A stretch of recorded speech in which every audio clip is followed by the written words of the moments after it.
मन को शांत करें।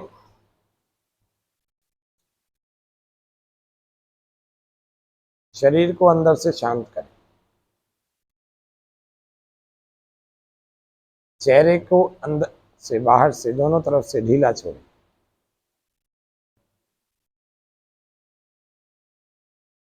मन में प्रसन्नता रखें। गहरा लंबा श्वास भरें, इसको बाहर छोड़ दें। 3 बार ऐसा करें।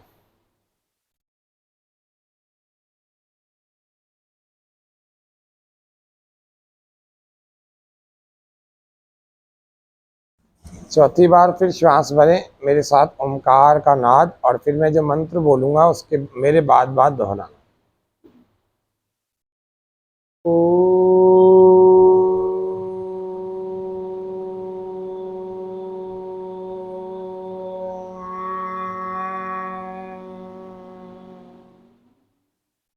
फिर से श्वास भरें।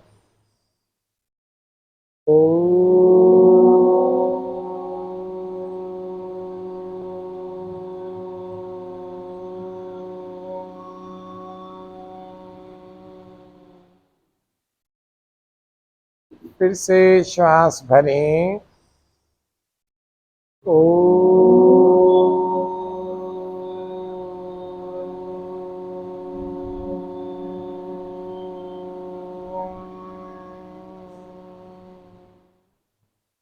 सहना भवतु सहनौ भुनक्तु सह वीर्यं करवावहै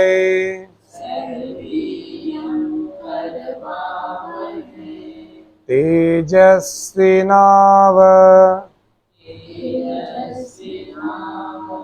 धीतमस्तु मा विद्विषावहै।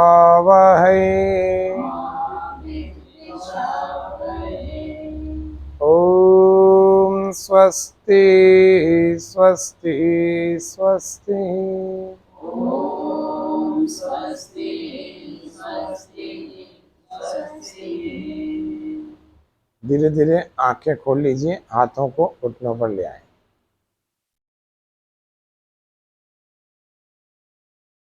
नीचे कर लेंगे हाथों को।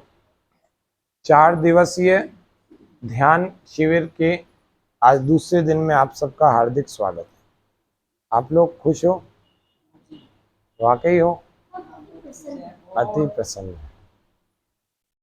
कोई ऐसा नहीं बोलेगा कि हम आनंद में हैं। आनंद के लिए तो इकट्ठा हुए। आनंद तो ईश्वर में है ना। उसके रोज संपर्क में आकर हमें आनंद थोड़ा थोड़ा लूटना है रोज, तब तो हम अक्लमंद कहलाएंगे। केवल ऐश्वर्य, और वो भी बाहर का ऐश्वर्य इकट्ठा करते चले जाएं और एक दिन मर जाएं, अंदर से खोखले ही रह जाएं, तो इसमें कोई अक्लमंदी नहीं। मैंने कल बताया था ना, बाहर के साधन भले कम हो कोई बात नहीं, चल जाता है, लेकिन अंदर से व्यक्ति अमीर होना चाहिए। और वही संपत्ति जो ऐश्वर्य है, वही प्रॉस्पेरिटी ध्यान से इकट्ठी की जा सकती। इसके लिए ध्यान की आवश्यकता है। तो ये दूसरा पॉइंट हमारा आज हो गया। ध्यान की आवश्यकता क्यों है? कि हम अंदर से अमीर बन जाए। अंदर से अमीर पता कैसे लगता है? अंदर से अमीर पता ऐसे लगता है कि वो बोलता व्यक्ति बहुत अच्छा है, बहुत बढ़िया बोलता है, व्यक्ति के मन को जीत लेता है। एक तो होता है बनावटी बोलना, थोड़े दिन में सामने आ जाता है कि यहाँ तो बढ़िया बोल रहा है, वहां तो गालियां ही गालियां निकाल रहा है, और कल तो अच्छा बोल रहा था, आज पता नहीं उल्टा पुल्टा बोल रहा है। ये क्या है? वाणी से हम अमीर हैं, बहुत अच्छी बात है। मन के अंदर की तहों से भी हम अमीर हैं, मतलब मन में कोई बुराई नहीं है, गंदी बात नहीं है। इसके लिए आवश्यकता है मन को साफ करना, है ना, और वाणी को साफ करना। केवल साफ करना नहीं, दोनों को पवित्र करने की बात कर रहे हैं। पवित्र एक दार्शनिक शब्द है जो सिंपल कुछ भी नहीं है। पवित्र क्या है? एक फिलोसॉफिकल वर्ड है जिसका अर्थ बहुत बड़ा है। शब्द सुना ना, पवित्र। ओम अपवित्र पवित्रो मतलब एक मंत्र बोलते हैं पंडित जी, और गोमूत्र या गंगा जल छिड़कते हैं, है ना। इसका मतलब क्या होता है, हम सब चीजों को पवित्र करते हैं। एक तो है शुद्ध और एक है साफ, और दूसरा सबसे बड़ा शब्द है इसमें पवित्र। पवित्र का मतलब सब चीजों की पवित्रता, और ऐसी पवित्रता जो परमात्मा के अंदर है। देखो, प्रकृति में बहुत कम गुण कर्म स्वभाव होते हैं, क्योंकि वो चीज क्या है, जड़ है, इसमें कॉन्शियसनेस नहीं है, खाली सत है। कल सत, चित्त और आनंद बताया था। संसार में कितनी चीजें होती है, 3 होती हैं। पहला ईश्वर, दूसरा जीवात्मा या आत्मा, तीसरी प्रकृति। ठीक है, तो सत चित्त आनंद के हिसाब से पूरी टेबल बना के बताया था। तो सत किस किस में होता है, सत का मतलब क्या होता है, होना, एग्जिस्टेंस जो है वो क्या है, सत है। तो वो प्रकृति भी है, दिख रहा है, पहाड़, झीलें, समुद्र, बिस्तर, शरीर, ये सब प्रकृति से बना हुआ है। दूसरा, आत्मा भी है कि नहीं है, है, तभी ये चल रहा है सब, है ना। और परमात्मा भी है। तो सत तो तीनों में हो गया, प्रकृति में भी। प्रकृति देखो, पहली सीढ़ी समझ लेते हैं ना, ऐसे समझ में आ जाएगा। दूसरी सीढ़ी आत्मा, तीसरी सीढ़ी परमात्मा। तो प्रकृति के साथ सत जुड़ा हुआ है कि नहीं जुड़ा हुआ है, आत्मा के साथ भी जुड़ा हुआ है और परमात्मा के साथ, क्योंकि कॉन्सेप्चुअल जो है ना, ये इंफॉर्मेशन होनी चाहिए अपने को। ये नहीं है, कॉन्सेप्ट नहीं क्लियर है, तो फिर कभी ध्यान में आप करोगे क्या, खाली आंखें बंद करके कोशिश करोगे, एक दिन बोर होके छोड़ दोगे। कॉन्सेप्ट क्लियर नहीं है तो फिर थोड़े दिन की वो है ना, 4 दिन की चांदनी फिर अंधेरी रात, फिर कोई गुरुजी आएंगे फिर बताएंगे 10-15 दिन किया, महीना, 2 महीना, 5 महीने किया, फिर छोड़ दिया। कॉन्सेप्ट नहीं क्लियर होते हैं। कॉन्सेप्ट क्लियर होंगे तो आप सदा करते रहेंगे और हर दिन अपने मानसिक और आत्मिक स्तर को बढ़ाते जाएंगे। संपत्तियां 3 प्रकार से हमारे पास होनी चाहिए। एक होती है शारीरिक संपत्ति, एक होती है मानसिक संपत्ति, एक होती है आत्मिक संपत्ति। चलो इन दोनों को ले लेते हैं, एक में ले लेते हैं। मान लो कि आत्मिक है, तो तीसरी होती है सामाजिक। उन्नति कितनी प्रकार की करनी है, एक तो शारीरिक उन्नति करनी है, शरीर इतना हो कि हम अपनी सुरक्षा तो खुद कर पाए, और शरीर में रोग ना हो, या रोग है तो कम से कम हमें इतनी परेशान ना करते हुए हो कि हम जीवन को जीने का मजा ही नहीं ले पाए।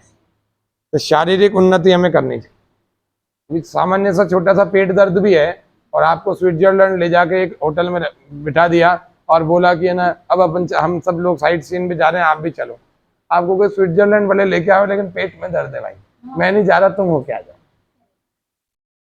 कैसे जाओगे, नहीं जाओगे, मजा ही नहीं आएगा। चले भी जाओगे तो मजा नहीं आएगा। स्विट्जरलैंड जाकर के भी मजा नहीं ले पा रहा, जो कि धरती की बहुत अच्छी जगह मानी जाती है। दूसरी, आत्मिक उन्नति हमारी होनी चाहिए। आत्मिक उन्नति मतलब आंतरिक रूप से हम अमीर हो। बाहर से शरीर तो बड़ा अच्छा लग रहा है, बड़ा सुंदर लग रहा है, अंदर से तो खोखला हो रखा है। अकेले में रोने की इच्छा हो रही है, किसी बड़े की इच्छा हो रही है जी, बड़े का किसी का हाथ आ जाए तो मेरे अंदर की खोखलापन है उसको पता लग जाए। दूसरे ऐसे होते हैं कि अंदर आग जल रही होती, सोचता है भाई के पास जाकर के मेरी आग बुझ जाएगी, यानी कि भाई कुछ दिलासा देंगे, कुछ देंगे, या जो भी है मेरे को कुछ, भाई तो अपने से भी ज़्यादा जल रहा है। पत्नी के पास जाके ये अंदर की आग समाप्त हो जाएगी, पत्नी ने तो और 2 डायलॉग सुना दिए। पति के पास ये आग समाप्त हो जाएगी, पिता के पास हो जाएगी, माता के, वो सब अपनी अपनी अग्नि में जल रहे हैं।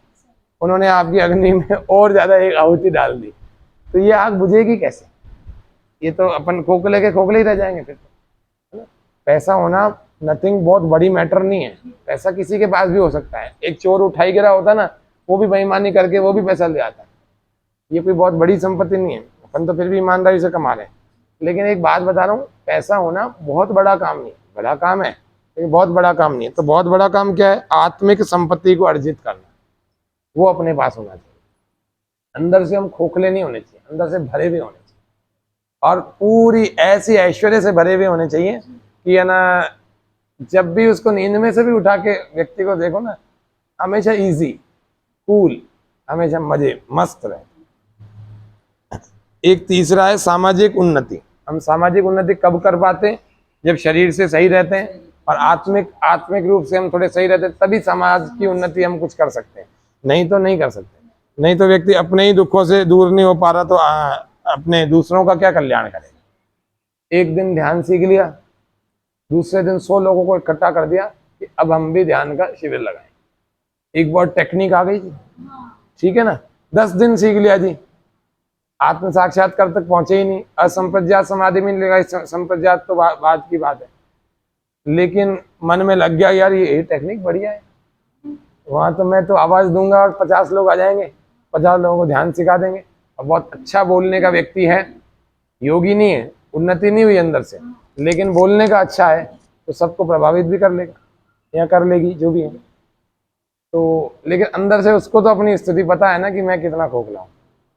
तो ऐसे अपने आप को ठगने वाले भी लोग मिलेंगे, बहुत सारे मिलेंगे, कुछ भी नहीं है, चमक धमक। और आजकल तो बहुत सारे लोग ऐसे हैं, 5 7 10 15 मालाएं पहन लेंगे और एक ऑरेंज कलर का वो पहन लेंगे और कुछ दाढ़ी या चोटी या बड़े से बाल कर लेंगे और बस इस तरह से दिखेंगे कि बस मैं, और बोलने के बड़े चतुर होते हैं, और तिलक और 2 4 छापे लगा देंगे, एक 5 7 2 3 रुद्राक्षों की मालाएं पहन लेंगे, अंदर से कुछ भी नहीं जानते, शास्त्र भी नहीं पढ़े हुए हैं, लेकिन बोलने के बड़े चतुर हैं। कर लिया, एक दो भागवत का ग्रंथ पढ़ लिया, उससे वो ठाकुर जी की कथा कहते जा रहे, और लोगों में भी बड़ी श्रद्धा हो गई, और हजारों लोग उसकी कथा सुन रहे कि देखो महाराज जी कितने विद्वान लोग, दिखने में भी बड़े जोरदार। आजकल छोटी छोटी लड़कियां आ गई है ना, जया किशोरी है, और भी बहुत सारी कौन सी है एक लड़की, एक और है, ऐसे 5 7 लड़कियां और आ गई हैं, 20 20 22 22 25 25 साल की। मैं उनकी बुराई नहीं कर रहा, मैं ये कह रहा हूँ उस विषय को पहले जान के तो आओ भाई, बिना जाने खाली अच्छा बोलना पर्याप्त नहीं है। और अगर कथा करनी है तो केवल भागवत पढ़ना आवश्यक नहीं है, उसके लिए 6 दर्शन, 4 वेद, 4 वेद नहीं पढ़ रहे हैं तो व्याकरण के कुछ ग्रंथों को पढ़ें, उपनिषद 11 उपनिषद पढ़ें, 6 दर्शन पढ़े। उनसे पूछा गया अभी कोरोना के लॉकडाउन में दर्शन पढ़े, दर्शन तो हमने ठाकुर जी के किए, बाकी तो हमें पता नहीं दर्शन क्या होता है। अरे भैया दर्शन ग्रंथ होते ऋषियों के, अध्यात्म का मुख्य ग्रंथ तो पढ़ा नहीं, आप व्यासपीठ पर आके बैठे हुए, छोटे छोटे बच्चे बैठे हुए हैं। मैं उम्र से नहीं कह रहा हूँ, मैं केवल भले 10 साल का बैठे, लेकिन उस विषय को जान करके तो आए ना। यानी इसका मतलब वो समाज को ठग रहा है, समाज में जो वो कहेगा उसकी मान्यता हो रही है, और समाज को अध्यात्म का यही स्वरूप पता है जो आजकल वो कथाकार कहते हैं। एक कथाकार चला गया जेल में, अभी भी जेल में जोधपुर में, है ना, ऐसे और भी कथाकार 5 7 और होंगे। और भारत में एक सर्वे हुआ, आपको पता है कि नहीं पता, भारत में ऐसे 540 लोग हैं जो अपने आप को भगवान होने की घोषणा करते हैं, जिनमें से 200 से ज्यादा जेल में, 225 जेल में, और बाकी जाने की कगार पर है, आप सोचिए। इसीलिए ऐसे धूर्तों से हमें दूर रहना चाहिए। अच्छा बोलना पर्याप्त नहीं है, अध्यात्म की बातें करना पर्याप्त नहीं है, और अपने आप को गुरु बनाना पर्याप्त नहीं है। अपने को धर्म के मूल मंतव्यों को पता करना चाहिए, और वो ऋषियों के ग्रंथों से ही पता लगेगा। एक और बात बता दूं कि भागवत को भी प्रचारित किया जाता है कि व्यास जी का बनाया हुआ है। भाई व्यास जी बहुत पहले हुए थे, भागवत अभी का ग्रंथ है ना। भागवत के ऊपर व्यास जी का लेवल इसीलिए लगाया जाता है कि ये ऑथेंटिक लगे। व्यास जी ने तो योग दर्शन का भाष्य किया, अगर इसको पढ़ोगे ना तो, और भागवत को एक साथ पढ़ोगे ना, तो आप कहोगे ये तो बिल्कुल अलग व्यक्ति की रचना है, और ये तो बिल्कुल अलग व्यक्ति की रचना है, बिल्कुल अलग अलग चीजें हैं। और व्यास जी के समय में भागवत रचा ही नहीं गया था, व्यास जी तो बहुत पहले के हैं, बहुत पहले के हैं। कब के? 5000 साल के पुराने हैं। भागवत अभी का है। जब महाभारत हुआ था ना, तब महर्षि कृष्ण द्वैपायन वेदव्यास बादरायण हुए थे। व्यास जी का पूरा नाम बता रहा हूँ, महर्षि कृष्ण द्वैपायन वेदव्यास बादरायण, ये उनका पूरा नाम था। लगभग 5200-5300 साल पहले व्यास जी हुए। महर्षि कृष्ण द्वैपायन वेद व्यास बादरायण, द्वैपायन वेद व्यास बादरायण, बादरायण बादरायण, ठीक है। तो व्यास जी को तो बदनाम किया जाता है, व्यास जी तो बहुत ऊंचे किस्म के ऋषि थे, बहुत जबरदस्त ऋषि थे। व्यास जी का लेवल लगा के ये कथाकार अपनी दुकानें चलाते रहते हैं, क्योंकि उनको पता है ना व्यास जी के ऊपर कोई शक नहीं करेगा, क्योंकि व्यास जी तो, और पीठ का भी नाम व्यासपीठ रख दिया, व्यासपीठ व्यासपीठ, क्योंकि उनको पता है हमारे में तो योग्यता नहीं, व्यास जी के नाम से हमारे को सम्मान मिलेगा। तो व्यास जी ने नहीं लिखा था भागवत, समझ लो। भागवत किसने लिखा? बोपदेव ने। किसने लिखा? बोपदेव नाम का एक संस्कृत का विद्वान था, उसको अंग्रेजों ने भारत को बदनाम करने के लिए उसको पैसे दिए बहुत सारे, तू कृष्ण जी के बारे में, तू और महापुरुषों के बारे में, अवतारों के बारे में उल्टी उल्टी बातें लिख, हम तेरे को जितना पैसा चाहिए जिंदगी भर का दे देंगे। और उसको दिया और उसने किया ऐसा। पुराणों में भी मिलावट कर दी उसने, मनुस्मृति में भी मिलावट कर दी। कुछ मैक्स मूलर जैसे विद्वान थे, रॉथ, फिल्सन, मैक्स मूलर, है ना, और एक जिससे बर्गर खाते हैं ना, क्या है, मैकडोनल्ड, ये सारे विदेशों के विद्वान थे जो संस्कृत जानते थे। इन्होंने अपने भारत के ग्रंथों में मिलावटें कर दी, है ना। राम जी ने कभी भी हिरण को नहीं मारा था, ठीक है, वो अलंकारिक घटना है। राम जी ने कभी भी धोबी के कहने से अपनी है ना पत्नी का त्याग नहीं किया था। हाँ, ये मिलावट है। रामायण में कितने श्लोक हैं? 24,000। कितने? और रामायण आप ढूंढने जाओगे 1,00,000 श्लोकों वाली मिलेगी। आप सोचो मिलावट कितनी ज्यादा हुई है, कितनी ज्यादा। इतिहास के ग्रंथों को भी नहीं छोड़ा, 2 ही तो ग्रंथ है, रामायण और महाभारत, उसको भी नहीं छोड़ा। वेद व्यास जी का रचा हुआ ग्रंथ एक है जिसका नाम है महाभारत। ये क्या नाम है? भागवत वेद व्यास जी का नहीं है। भागवत पढ़ने से पुण्य नहीं मिलता, ये समझ लो। योग दर्शन से, महाभारत से, इन ग्रंथों को पढ़ना चाहिए जिससे हमारी बुद्धि खुले। ये सारे तो बुद्धि को बिठा देते हैं, भगवान की लीला कर करके, नचा नचा करके सबको पागल बना देते हैं। मैं आपको, मेरी बात का बुरा मत मानना, कहीं आप दिल में गांठ बना लो। मैं ये कह रहा हूँ जो वास्तविक बात है उसको स्वीकार करना चाहिए। मनुष्य की बुद्धि, छोटा सा तो जीवन है भैया, उसको क्यों अपन उल्टी बातों में लगा रहे हैं। नाचने में किसको मजा नहीं आता? अभी नीचे ढोल मंगाओ, सबको मजा आएगा। उस दिन भी आया था, उस समय मैं आपको दर्शन की बात समझा था, समझ सकते थे क्या? नाचने में किसी को कुछ नहीं समझ में आता। और महिलाएं क्या भावना प्रधान होती हैं, और पुरुष जो है ना बुद्धि प्रधान होते हैं। पुरुष शक प्रधान भी होते हैं, जहाँ शक नहीं करना हो वहां भी करेंगे, और महिलाएं जहाँ शक करना होगा वहां भी नहीं करेंगी। मान लेती है, ज्यादातर बता रहा हूँ, कुछ को छोड़ दो, एक्सेप्शनल केसेस की बात नहीं कर। ऐसे पुरुषों में भी कुछ एक्सेप्शनल केसेस को छोड़ दो। कुछ पुरुष अच्छे धार्मिक होते हैं, कुछ महिलाएं अच्छी धार्मिक होती हैं, लेकिन ज्यादातर धर्म के नाम पर आजकल जो परोसा जा रहा है ना, वो धर्म नहीं है। अच्छा एक बात बताओ, दुनिया में पाप बढ़ रहा है कि नहीं बढ़ रहा है? हर दिन बढ़ रहा है। और धार्मिक आयोजन बढ़ रहे हैं कि नहीं बढ़ रहे हैं? बहुत ज्यादा हो रहे हैं। पाप से भी ज्यादा धार्मिक आयोजन हो रहे हैं। तो उस हिसाब से तो पाप घट जाना चाहिए था, लेकिन नहीं घट रहा। इसका मतलब धार्मिक आयोजन में कोई कमी है। यहाँ तो वो धर्म की कथा नहीं की जा रही है। लाखों रुपए के पंडाल लगते हैं, और 1-1 करोड़ के पंडाल लगते हैं। हाँ, घर जाने का टाइम था, उनको समाप्त हो गया और लोगों को प्रसाद शिव पूरा। मैंने बोला भाई क्या हुआ? बहुत अच्छा डांस किया फलानी ने, मतलब सिर्फ डांस का स्टेप था। मैंने कहा अच्छा भाई मेरे को देर होगी। तो ऐसा है, जब हमारे भारत का धर्म घटने लगा, इस बात को ध्यान से समझ लो, क्योंकि ध्यान को समझने के लिए अपने ऋषियों के ग्रंथों को समझना पड़ेगा। जब तक आप अपने कमरे की सफाई नहीं करोगे, तब तक अगरबत्ती जलाने या दीपक जलाने या हवन करने का मतलब है क्या? मैं किसी के घर में जाता हूँ ना, वो कहते हैं बोले पंडित जी आप कब आओगे? मैंने कहा 8 बजे। बोले अच्छा हम 7 बजे तैयार, सब पूरे करके सफाई करके मस्त बढ़िया रखेंगे। अब वो मैं जाऊँ, उसके बाद पंडित जी झाड़ू की क्या जरूरत है, आप तो यही हवन कर दो। झाड़ू लगाने की जरूरत क्या है? कचरा है। अगर ऐसा बोले तो मैं करूंगा, या उनको मजा आएगा क्या? बैठ भी नहीं पाएंगे, यज्ञ कुंड कहाँ रखेंगे, मैं कहाँ बैठूंगा, मेरे को मजा नहीं आएगा। मैं कहूँगा रहने दो जी, आप घर में सफाई नहीं कर। जब तक मन में आए हुए कचरे की सफाई नहीं करेंगे, तब तक कोई अच्छी चीज भरने का मतलब है? और हो सकता है क्या फिर? अच्छा भर भी दी जाए तो अच्छी चीज का कोई मतलब है क्या? आपके पानी के टैंक में कुत्ता गिर गया, ठीक है, और वो मर गया। 15-20 मिनट छटपटाया होगा, किसी ने निकाला नहीं और मर गया। और उसमें से 2-3 दिन में सड़ांध की बदबू आने लग गई, जोरदार सड़ांध हो। और आप ढूंढ रहे हो 10-15 मतलब 2-3-4 दिन तक तो ढूंढ ही रहे। फिर पता लगा ये तो अपने घर में ऐसे ही आ रही है। इधर उधर सब जगह देख लिया, लेकिन वो समझ में ये आया अरे यार अपने ही टैंक में कुत्ता गिर गया। और देखो तो पूरा भयंकर सड़ा हुआ। अब आप क्या सोचोगे, इसमें और पानी डाल दो खत्म हो जाएगा, ऐसा होगा? अरे बल्कि और पानी खराब हो जाएगा और उसका इलाज ही नहीं होगा। कुछ नहीं जी, आप तो 2 इत्र की बोतलें मंगा के डाल दो, ऐसा होगा? उसका पानी प्रयोग कर सकते हो?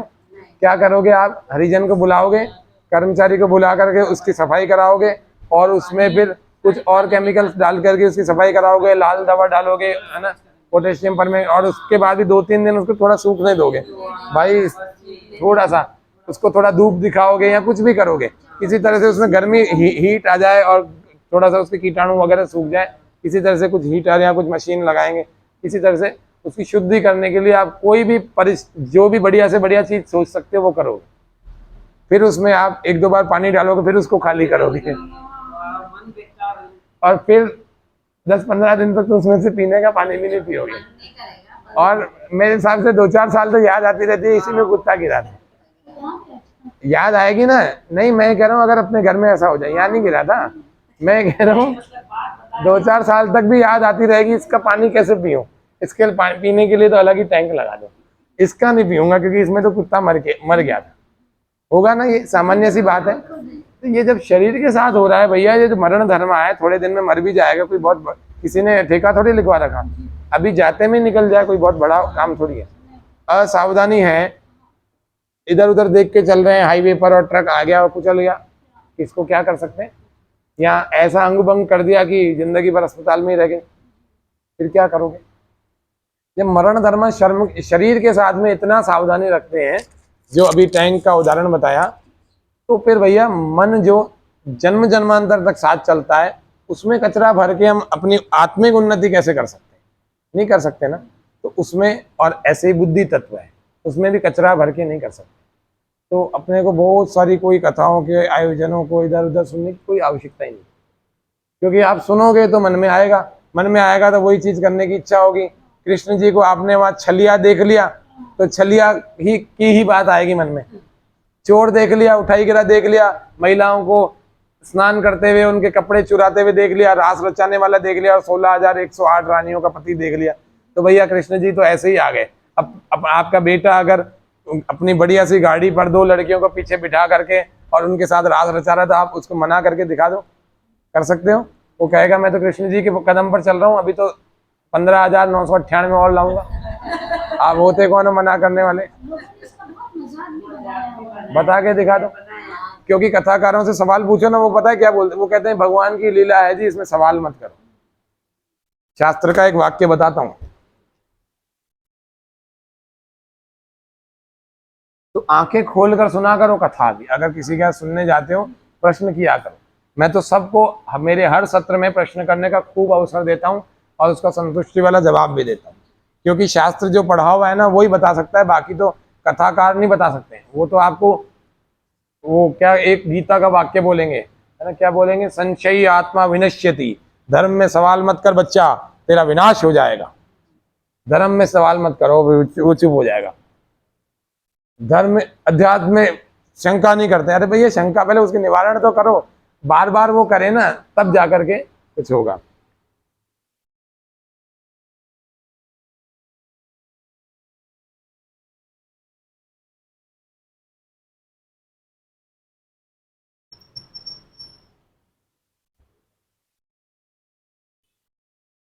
देखो ये एक वाक्य है, इसको चाहो तो लिख भी लेना, नहीं तो पहले समझ लो, बाद में लिख लेना, मैं मिटा नहीं रहा हूं। यस तर्केण अनुसंधत्ते सह धर्मम वेद। ठीक है, अब इसका अर्थ जान लेते हैं। यस यानी यह, जो व्यक्ति, तर्केण यानी तर्क के द्वारा, बुद्धि के द्वारा, बात प्रश्न और उत्तर के द्वारा, अनुसंधते खोज करता है, अनुसंधान करता है, सह यानी वह, कौन सा व्यक्ति, जो व्यक्ति तर्क के बुद्धि के द्वारा अनुसंधान यानी खोज करता है, वह धर्मम वेद, वेद यानी जान जाता है धर्म को। किसको जान जाता है? वो धर्म को जान जाता है। नो इतर यानी दूसरा व्यक्ति नहीं जान सकता, दूसरा व्यक्ति नहीं जान सकता जो बुद्धि का प्रयोग नहीं कर रहा, केवल मन का ही कर रहा है। मेरे को तो अच्छा लग रहा है ठाकुर जी की कथा आप सुनाते जाओ और मैं नाचती रहूंगी या मैं नाचता रहूंगा, आप तो 10-10 घंटे बोलते जाओ और मैं नाचता रहूंगा। मैं इसीलिए आप लोगों को कहता हूँ कि ये शिविर सत्यनारायण की कथा की तरह नहीं होना चाहिए। 5वें दिन फिर आपको घर पे अभ्यास करना है ना, तभी तो उन्नति होगी। मैं सत्य कहता हूँ, आप 1000 बार कथा सुन लो, आपकी उतनी उन्नति नहीं होगी। आप 10 दिन ध्यान कर लो, आप उससे 1000 गुना अपने आप को अमीर पाओगे अंदर से। मैंने एक गुरु जी का नामदान लिया था, ठीक है, 2000 2004 की बात है, करीब करीब 18 या 19 साल हो गए।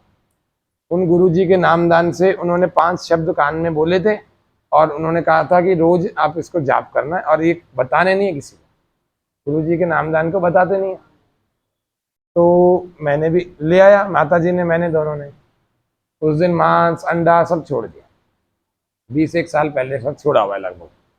पहले भी कोई ऐसे नहीं खाते थे, साल में 1 आध बार खा लेते थे, तो नहीं के बराबर ही खाते थे, तो हमने छोड़ ही दिया और इसमें कोई मज़ा स्वाद आता नहीं था। तो फिर हमने सोचा इसको, पर्दे को बंद कर दो तो कि धूप नहीं आए। हमने सोचा जब इसमें खराब चीज़ों में मज़ा ही नहीं आ रहा तो फिर इसको छोड़ देना ज़्यादा ठीक है। तो ये है इसका मतलब, समझ गए। अब इसको ये मैं ऐसे समझा रहा हूँ, एक गुरुजी का नामदान लिया था और उसको मैंने रोज पूरे ईमानदारी से, यानी कि आज से 20 साल पहले मैं, 18 साल पहले मैं 16 साल की उम्र का था। 16 साल हो गया ना 2004 में। तो 16 साल की उम्र में व्यक्ति कितना गंभीर होता है, जो उसको चीज़ बता दी जाती है एकदम से फिर करना शुरू कर देता है। और मैं तो बचपन से क्यूरियोसिटी वाला हूँ कि धर्म को जानना चाहिए। सोमवार को शिव जी के मंदिर में, मंगलवार को हनुमान जी के मंदिर में, सोचता था कि कौन सा देवता सही है, कौन सा अपनी सुनता है। उस माता जी ने कहा बोले तो 7 दिन है तो 7 दिन जाएगा क्या? मैं कहा 7 दिन जाऊँगा, अपने को तो धर्म को जानना है। धर्म को जानने के लिए 7 दिन अलग अलग देवताओं के जाता, काम भी करता, कमाता भी था 14 साल की उम्र में, और देवताओं के भी शाम की आरती में जाता था। तो और गुरुवार को साईं बाबा मंदिर में, अपने अजय नगर में जो है, ऐसे सब जगह जाता था। कई साल तक इस क्रम को मैंने जारी रखा, लेकिन नील बटा नील, कुछ भी नहीं मिला, क्योंकि जो मुझे चाहिए था वो तो मिल ही नहीं रहा है ना। तो फिर मैंने शास्त्र की परंपरा, गुरुकुल की परंपरा से कहीं जुड़ा तो फिर जाना। इससे ठीक पहले गुरुजी से जो नामदान लिया था ना, उसकी बात बता रहा हूँ आप। ये 2002 से 4 तक भटका, लगभग 5 तक समझ लो, 3 साल भटका। इससे पहले 2004 में ये गुरुजी मिल गए, तो उसके बाद में मंदिर जाता रहा। लेकिन 2004 में जब गुरुजी मिल गए तो उनके बताए अनुसार मैं उस नाम का जप करता रहा। उन्होंने 1 घंटा बताया था, हमने 1 घंटा सुबह, 1 घंटा शाम को, 2 घंटे रोज के बताया था, वो किया। उससे भी थोड़ा ज़्यादा भी कर लेते थे। उन्होंने कहा बोले अधिकतम आप 5 घंटे भी कर सकते हो। किया 1 साल तक पूरा नियमित लगभग किया उसको, लेकिन 1 साल में 0। केवल इतना था कि जब तक मैं बैठा रहता तब तक मेरे मन में उल्टी बात नहीं आएगी, लेकिन जैसे उठे, मानसिक आत्मिक उन्नति होती है ना, एक लबालब होकर व्यक्ति भरता है। अभी 15 मिनट में अरे बहुत अच्छा लग गया, ये होना चाहिए ना एक्सपीरियंस, वो नहीं हुआ। और फिर उसको मैंने त्याग कर दिया, क्योंकि मुझे जो भी चीज़ उन्नति वाली नहीं लगती मैं उसको त्याग कर देता। फिर उन्नति वाली जो चीज़ लगी उसका ग्रहण किया। 10 दिन इस विधि से मैंने ध्यान किया, जो विधि आपको कल भी बताई, और आज उसका सेकंड स्टेप बताएंगे, कल उसका थर्ड स्टेप, और कल परसों उसका फाइनल स्टेप। तो जो स्टेप ये वाले हैं, इनके अनुसार मैंने 10 दिन किया और इतनी अच्छी उन्नति हो गई। तो मुझे लगा यार मैंने कितने साल खराब कर दिए, 3 साल खराब कर दिए।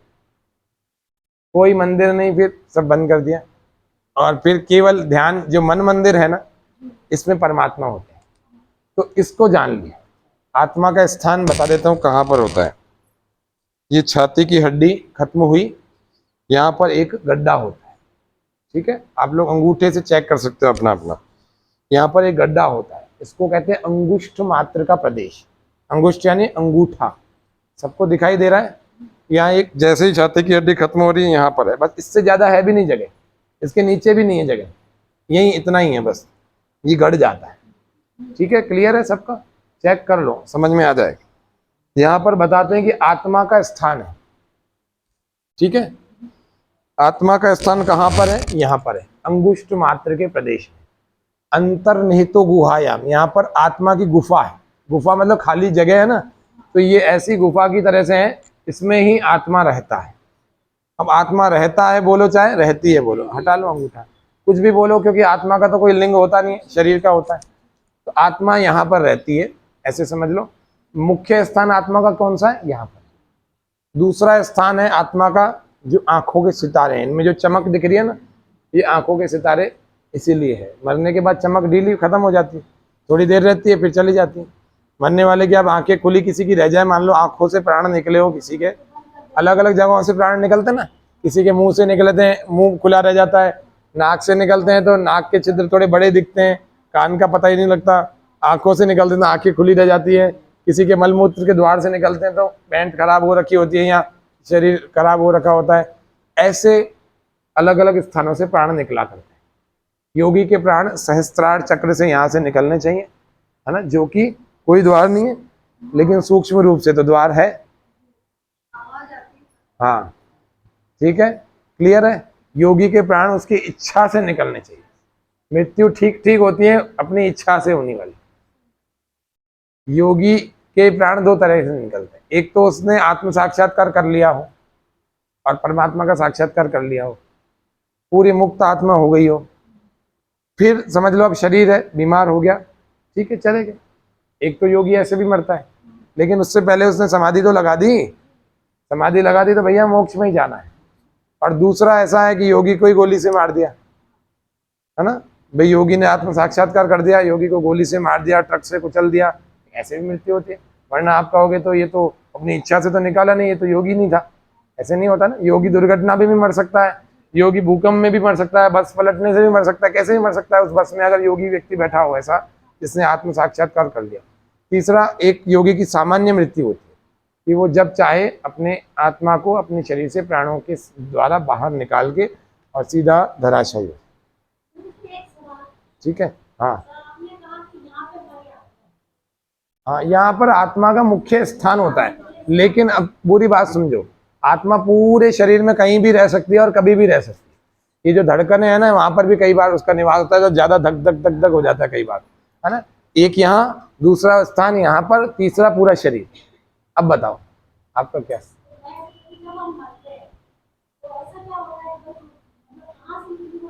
हाँ, कुछ भी आत्मा दिखाई नहीं देती ना। आत्मा के लिए उपनिषदकार एक वाक्य बोलते हैं कि बालाग्र का एक उदाहरण देते हैं। अपना एक भाल लो, है ना, उसका एक कोना, बिल्कुल एक साइड का एक टुकड़ा अलग कर लो। अब इसके 1,000 हिस्से कर लो, कितना बारीक हो गया, बहुत बारीक हो गया, माइक्रोस्कोप से देखना पड़ेगा। बोले फिर अब उसका भी एक हिस्सा करो। पहले तो बोल रहे हैं एक बाल का एक टुकड़ा लो, बिल्कुल बिल्कुल साइड का, और उसके 100 हिस्से कर लो। कितने? 100। फिर उसका एक हिस्सा लो और उसके 1,000 हिस्से कर लो, और वो 1,000वां हिस्सा है ना, इससे भी सूक्ष्म है आत्मा, इसीलिए दिखाई नहीं देती। इतने प्रदेश में जरूर रहती है लेकिन वो दिखाई नहीं देती, क्योंकि वो बिल्कुल बारीक है ना।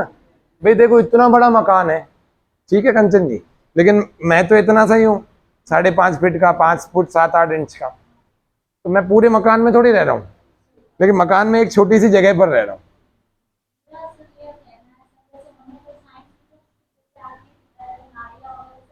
हाँ हाँ हाँ हाँ, नहीं नहीं नहीं, आत्मा उसमें भी नहीं दिखे, नहीं नहीं, आत्मा नहीं दिखेगी, है ना। हाँ, बहुत, मैं कह रहा हूँ सुनो, एक बाल का एक हिस्सा, उसके 100 हिस्से, 100वें हिस्से को पकड़ लो, फिर 1,000 हिस्से, फिर 1,000वें हिस्से को पकड़ लो। वो कह रहे हैं इससे से भी सूक्ष्म है। ऐसा कोई माइक्रोस्कोप बना ही नहीं है जिसमें वो दिखे, कि बहुत सूक्ष्म है। इसीलिए आत्मा को क्या कहते हैं? निराकार कहते हैं। देखो, इसीलिए आत्मा को निराकार कहते हैं, ठीक है। कुछ चीजें नहीं समझ में आती बुद्धि से, तो इसीलिए उसको एक समय के लिए इंतजार करिए। जब आपका ध्यान का अच्छा स्तर हो जाएगा ना, उस समय आपको लगने लगेगा, क्योंकि अभी तो सामान्य बुद्धि है। जैसे ध्यान का स्तर बढ़ता चला जाएगा तो आपका आध्यात्मिक स्तर बढ़ेगा, बढ़ेगा तो ये आत्मा परमात्मा की गहरी रहस्य अंदर से खुलेंगे, क्योंकि सब चीजों के प्रश्न के वाणी के द्वारा उत्तर नहीं दिए जा सकते। हाँ, बताएंगे ना, अभी आज कल परसों बताएंगे ना, आत्मा की अनुभूति होने के क्या होते हैं साक्षात्कार। शिविर इसीलिए लगाया अपन ने, है ना। तो यस तर्केण अनुसंधते स धर्मम वेद है। अभी मैं इससे पहले किसकी बात कर रहा था? गुरु जी के नामदान की। तो गुरु जी के नामदान में ये पता लगा कि जो नाम किसी को बताया ना जाए, उससे जब वो बोले किसी को बता दोगे ना, तो फिर आपका सब निरर्थक हो जाएगा नामदान लेना। दीक्षा लेते हैं ना, उसकी बात कर। तो भैया ऐसा मंत्र जो दूसरे को बताने से आपका भी नुकसान, सामने वाले का भी नुकसान, किसी का फलीभूत नहीं, ऐसा मंत्र किस काम का? गुरु मंत्र फिर जब जाना शास्त्रों को, तो पता लगा, हाँ, गुरु को शास्त्र को जाना तो पता लगा एक गुरु मंत्र है जो यजुर्वेद के 36वें अध्याय में है, उसका और तीसरे नंबर का मंत्र है, उसको गुरु मंत्र को कहते हैं गायत्री मंत्र। उस गायत्री मंत्र का अर्थ जाना, उसके अनुसार ध्यान भी किया, तो लगा ये तो 15 दिन में ही लबालब हो गया अंदर से। इतने सालों की जो प्यास थी, जो मैं 10 साल की उम्र से मेरे अंदर थी या 9 साल की उम्र से, वो सारी समस्या ही समाप्त हो गई। मेरे बहुत सवाल थे कि मैं गुरु जी से मिलूंगा तो ये पूछूंगा वो पूछूंगा, आधे से ज़्यादा सवाल समाप्त हो गए। फिर जब गुरुकुल में पढ़ने गए थोड़ा समय, तो उससे वो भी खत्म हो गए। मैं हमारे गुरु जी आचार्य जी से मैंने कभी कोई सवाल नहीं पूछा, क्योंकि वो जब प्रवचन करते थे तो मेरे सारे प्रश्नों के उत्तर मिल जाते। तो लगभग काफ़ी सारी समस्याएं सॉल्व इसीलिए हो गई क्योंकि पूर्व जन्म की मेरी कोई साधना रही होगी, वो इस जन्म में वो कंटिन्यू होगी। बस केवल उंगली पकड़ने की आवश्यकता थी, गुरु जी ने उंगली पकड़ी आचार्य जी ने, और पकड़ी तो वो धीरे धीरे कंटिन्यू हो गई, याद ही आ गई। मेरे को वेद मंत्रों के लिए याद करने के लिए ज़्यादा मेहनत नहीं करनी पड़ी। मैंने एक बार देखा, 2 बार देखा और ऐसे यूँ याद हो जाता। कोई से भी ग्रंथ के श्लोक हो, मैं 2-4 बार देख लेता हूँ, यूँ याद हो जाता, जैसे कोई पिछले जन्म के पढ़े हुए। तो ये पिछले जन्म के भी कर्माशय होता है हमारा, और वो अगले जन्म में काम आता है। इसीलिए कहता हूँ सबको कि इस जन्म में पुण्य कर्म तो खूब सारे कर लो, शास्त्र खूब सारे पढ़ लो। ये मत सोचो थोड़े दिन में मर जाएंगे कोई बात नहीं, अगले जन्म में फिर कंटिन्यू हो जाएगा। यही एक चीज है जो कंटिन्यू होगा, पैसा कंटिन्यू नहीं होगा, ध्यान रखना। वो पैसा तो आज आपने समृद्ध परिवार में जन्म लिया, हो सकता है अगले बार गरीब परिवार में जन्म ले, तो पैसा तो आता ही नहीं है। कफन में जेब नहीं होती। तो जो चीज लेके जा सकते हैं वो चित्त में ले जा सकते हैं, बुद्धि में, कर्माशय में ले जा सकते हैं, और वो यही संस्कार है, अध्यात्म के संस्कार। ठीक है, तो कैसे अनुभूति होती है वो तो कल चर्चा करेंगे, क्योंकि कल की कक्षा का विषय है। यहाँ पर कह रहे हैं परिचय, हमने कल जाना। दूसरा परिचय में देखो ध्यान की परिभाषा है, परिभाषा पता होनी चाहिए, ध्यान कहते हैं किसको है। तो शास्त्रकार कहते हैं कि तत्र प्रत्येक तानता ध्यान। तत्र यानी वहाँ का, यहाँ पर अपन टिका सकते हैं, यहाँ टिका सकते हैं, यहाँ आत्मा वाली जगह। जब भी मैं बोलूँ कि अपने हृदय पर अपने मन को टिका लो, तो ये हार्ट एनाटॉमिकली जो है ना, यहाँ पर नहीं टिकाना। जहाँ मैंने अभी अंगूठा लगा के दिखाया उसको अपन हृदय कहते हैं शास्त्र की भाषा। किसको कहते हैं? हृदय, इसको कहते हैं। तो इस गड्ढे में अपना मन को टिकाना है। जब भी मैं ध्यान में बोलूँ हृदय में मन को टिका दो, तो यहाँ टिका दो। क्लियर है? तो धारणा के कितने सारे स्थल हो गए। एक तो नाभि हो गई, दूसरा हो गया हृदय प्रदेश, हृदय प्रदेश कहते हैं, है ना। तीसरा अपना हो गया गले का ये वाला, या ये सारे सीधे सीधे एक सीध में बीचों बीच चल रहे हैं ना। चौथा हो गया जिह्वाग्र, जीभ का अगला भाग। फिर नासिकाग्र, भगवान कृष्ण ने बताया था ना, है ना। संप्रेक्ष्य नासिकाग्रम स्वम दिशश्चानवलोकयन्। हाँ, वो कहते हैं समम काय शिरो ग्रीवम धारयन् चलम स्थिर संप्रेक्ष्य नासिकाग्रम स्वम दिशश्चानवलोकयन्। अर्जुन कहता है हे भगवान, मुझे ये बताओ कि मेरा मन तो बड़ा चंचल है ना, तो मेरा मन टिकेगा कैसे? चंचलम ही मनः कृष्ण प्रमाति बलवद दृढ़म। कल की कक्षा में बोला भी था मैंने ना। तो वो कहते हैं कि ये चंचल मन को कंट्रोल करने का तरीका क्यों नहीं बता रहे केशव तुम? बोले मैं बता रहा हूँ ना, तुम करते करो। तो वो कहते हैं कि समम काय शिरोग्रीवम, बोले सारी काया को आप सीधा करके बैठ जाओ। धारयत अचलम स्थिर, या धारयन्न चलम स्थिर, ऐसा धारण करो कि अचल हो जाए, हिलने डुलने वाली स्थिति नहीं हो। कल देवेंद्र जी कह रहे थे ना, चाह करके भी शरीर हिला नहीं पा रहे थे, ऐसी स्थिति में अपने आप हो गया। ऐसी गजब की कंट्रोल हो जाना चाहिए। अच्छा, दुनिया को जीतने का सबसे बड़ा मूल मंत्र क्या है? अपने मन को कंट्रोल कर लिया जाए, बस। इससे बड़ी कोई जीत नहीं है। ठीक है, तो फिर अपने जीभ पर कंट्रोल हो जाएगा, अपने पेट पर हो जाएगा, सब पर हो जाएगा। और फिर किसी और पर कंट्रोल करना चाहे, बोलते हैं ना बच्चे हमारे कंट्रोल में नहीं है, तो पहले अपने मन पर कंट्रोल किया जाए, अपने ऊपर डिसिप्लिन, अपने ऊपर कंट्रोल किया जाए, और फिर किसी को भी कंट्रोल कर सकते। दुनिया के प्रधानमंत्री को भी कर सकते हो, भारत के प्रधानमंत्री, लेकिन अपने मन को जीता हुआ होना चाहिए उस व्यक्ति। ठीक है, तो यहाँ पर मैं, हाँ, कृष्ण जी कहते हैं समम काय शिरोग्रीवम धारयन् चलम स्थिर संप्रेक्ष्य नासिकाग्रम स्वम। अपने ही नासिका के अग्र भाग को क्या करना? आगे के भाग को, और वो ये वाला भाग है, ये नहीं है, ये नहीं है। संप्रेक्ष्य बोले घूरना है, संप्रेक्ष्य यानी घूरते हैं, है ना, ऐसे। ऐसे नहीं, ऐसे घूरोगे तो सिर में दर्द हो जाएगा। ऐसे घूरेंगे तो महंगे भी लगेंगे और सिर में भी दर्द हो जाएगा। इसको कैसे गूंजना है? आंखें बंद करके गूंजना। अब आंखें बंद करके दिखेगा तो नहीं, लेकिन कल्पना करनी है कि मैं इस मन को इस पर टिका है, और तुरंत ऐसे लगने भी लगता है। कोई बहुत बड़ा काम नहीं है। अभी ये जो जादूगर शाखा आया हुआ है ना अपने अजमेर में, पता है आपको? और भी जादूगर, मोती सरकार और जितने भी, ये सब ने मन को काफी स्थितियों पर ऊपर पहुंचाया, तभी कुछ विद्याएं उनको सीखी हुई, इंद्रजाल की, मेस्मराइज करने की, और इल्यूजन जिसको अपन कहते हैं ना, इन्होंने भी कुछ मन की साधनाएं कर रखी। मतलब जब जादूगर, बड़ा जादूगर होता है ना, उसको महीना, 2 महीना, 3 महीने उसके गुरुजी मन की साधनाएं कराते हैं कि प्राणों पर कैसे नियंत्रण करना है, शरीर को कैसे हल्का बनाना है। कुछ तो सफाई यहाँ होती है, लगभग सारी हाथ की सफाई होती है, लेकिन हाथ की सफाई भी जिसका मन पर दूसरे लोगों से ज्यादा कंट्रोल होता है ना, वही दूसरों को मेस्मराइज कर सकता है, वही दूसरों पर अपना प्रभाव जमा सकता है। वरना इतनी बार शो देखा है, फिर भी आपकी इच्छा होती है कि नहीं होती कि जादूगर के शो देखें? कोई सारे जादूगर नया शो नहीं दिखाते, ध्यान रखना। लगभग 80% जादू के शो कॉमन होते हैं जो सारे जादूगर करते हैं, फिर भी आप हर बार देखते हो और हर बार अच्छा लगता है। देखा कभी जादू का शो आप लोगों ने? कभी नहीं देखा। कभी टीवी में या पर्दे पर, या तो हर बार अच्छा ही लगता है ना। अरे कैसे कर दिया, अरे बड़ा मजा आ गया, ताली बजाने की इच्छा होती है।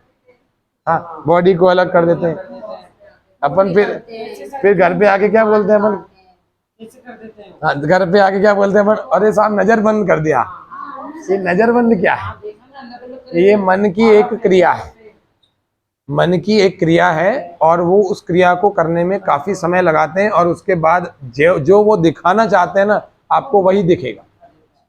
कुछ तो उसमें हाथ की सफाई होती है, ठीक है, कुछ लाइटों का कमाल होता है, और कुछ पीछे के बैकग्राउंड का कमाल होता है, और कुछ वाकई में होता है।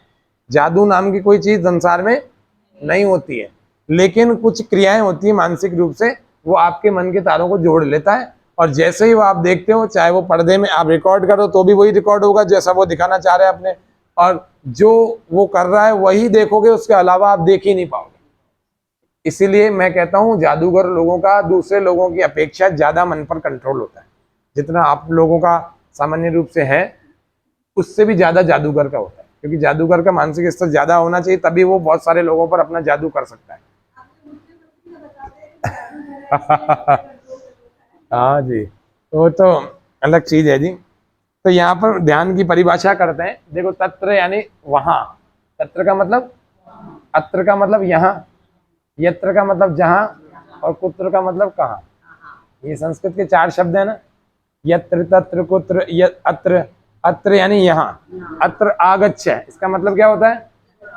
आपको तो संस्कृत आती है। और अगर इसी व्यक्ति को उधर भेजना हो तो नहीं, मैं ही वहां चला जाऊंगा, फिर बोलूंगा अत्र आगच्छ, ऐसा होगा?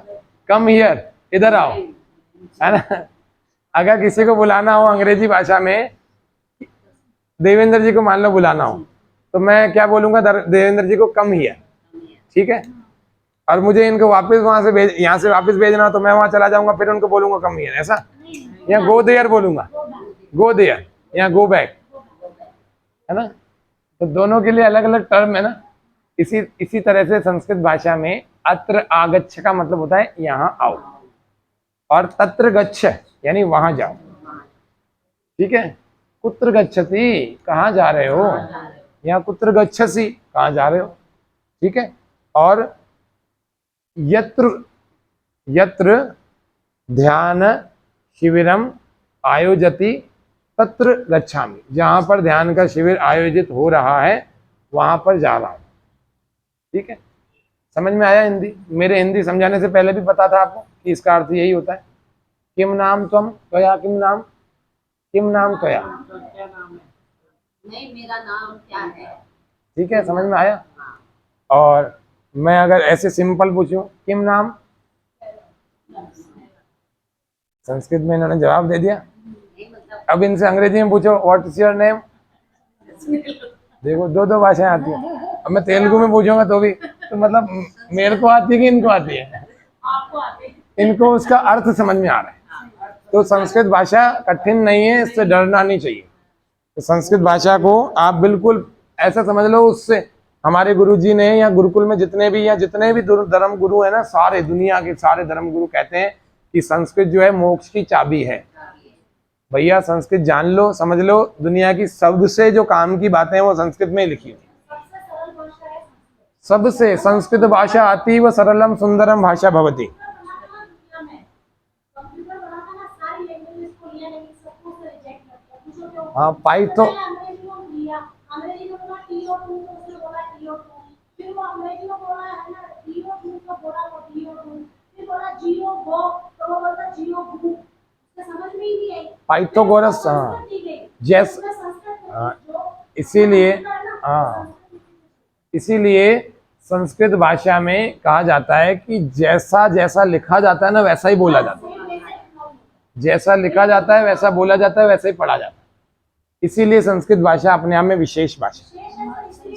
और है जी, हाँ बुलाना चाहिए। बुलाओ, सीखो संस्कृत की। कभी कक्षा लगाएंगे 3 महीने तक, रोज आधा घंटा पौन घंटा ऑनलाइन सिखाएंगे आपको, आप उसको अटेंड करो। ऑफलाइन तो संभव नहीं हो पाएगा, ऑनलाइन जो भी मैं तो लगाता हूँ, देखो हर साल लगाता हूँ। इस बार इन लोगों को भी शामिल करेंगे, ये 2 लोगों को संस्कृत अगर सीखनी है तो उस ऑनलाइन कक्षा को अटेंड करना। हफ्ते में 3 कक्षाएं लगाते हैं, है ना, आधे आधे पौन पौन घंटे की। तो बहुत आसान है, कोई लंबा चौड़ा काम नहीं है। आप 1 महीने में संस्कृत के सामान्य वाक्य बोलने लगोगे।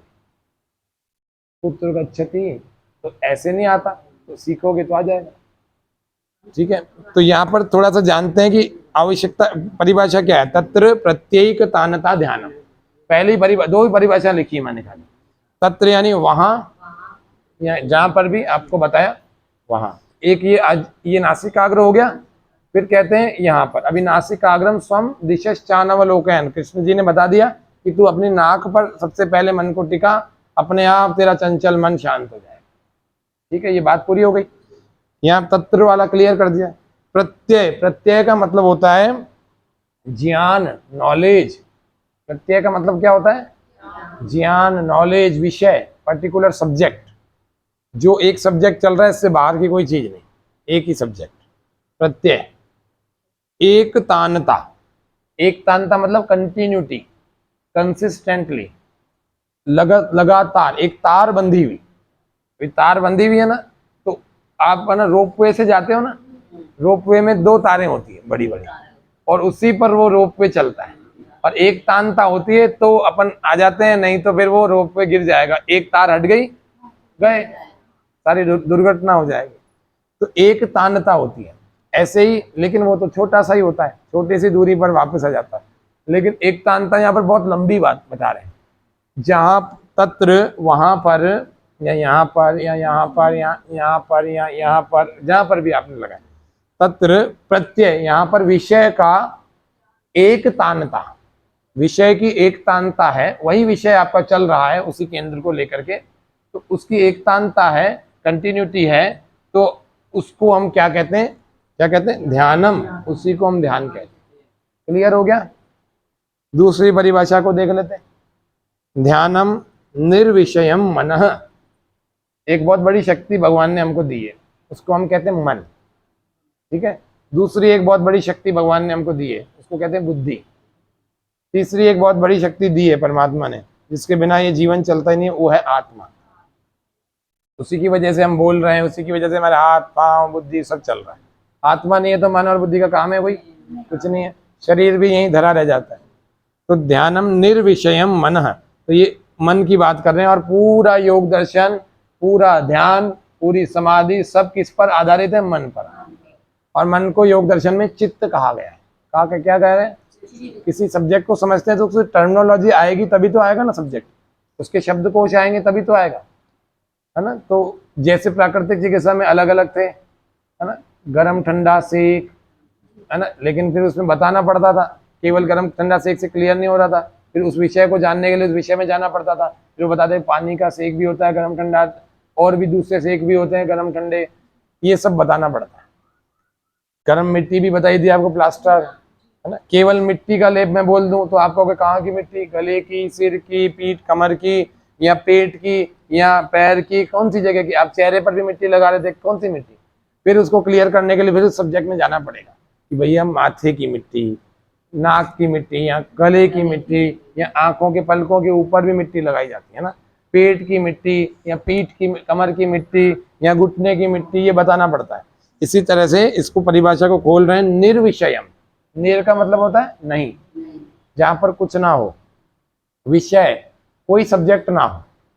अभी तो यहाँ बोल रहे थे प्रत्यय होना चाहिए, ज्ञान होना चाहिए, ये तो कॉन्ट्राडिक्शन हो जाएगा। यहाँ पर कह रहे हैं विषय, जो सांसारिक विषय जिसको अपन कहते हैं ना, वो सांसारिक विषय नहीं होना चाहिए, आत्मा परमात्मा वाला विषय होना चाहिए। उसके बिना ध्यान की क्या विचार क्या करोगे भाई, है ना।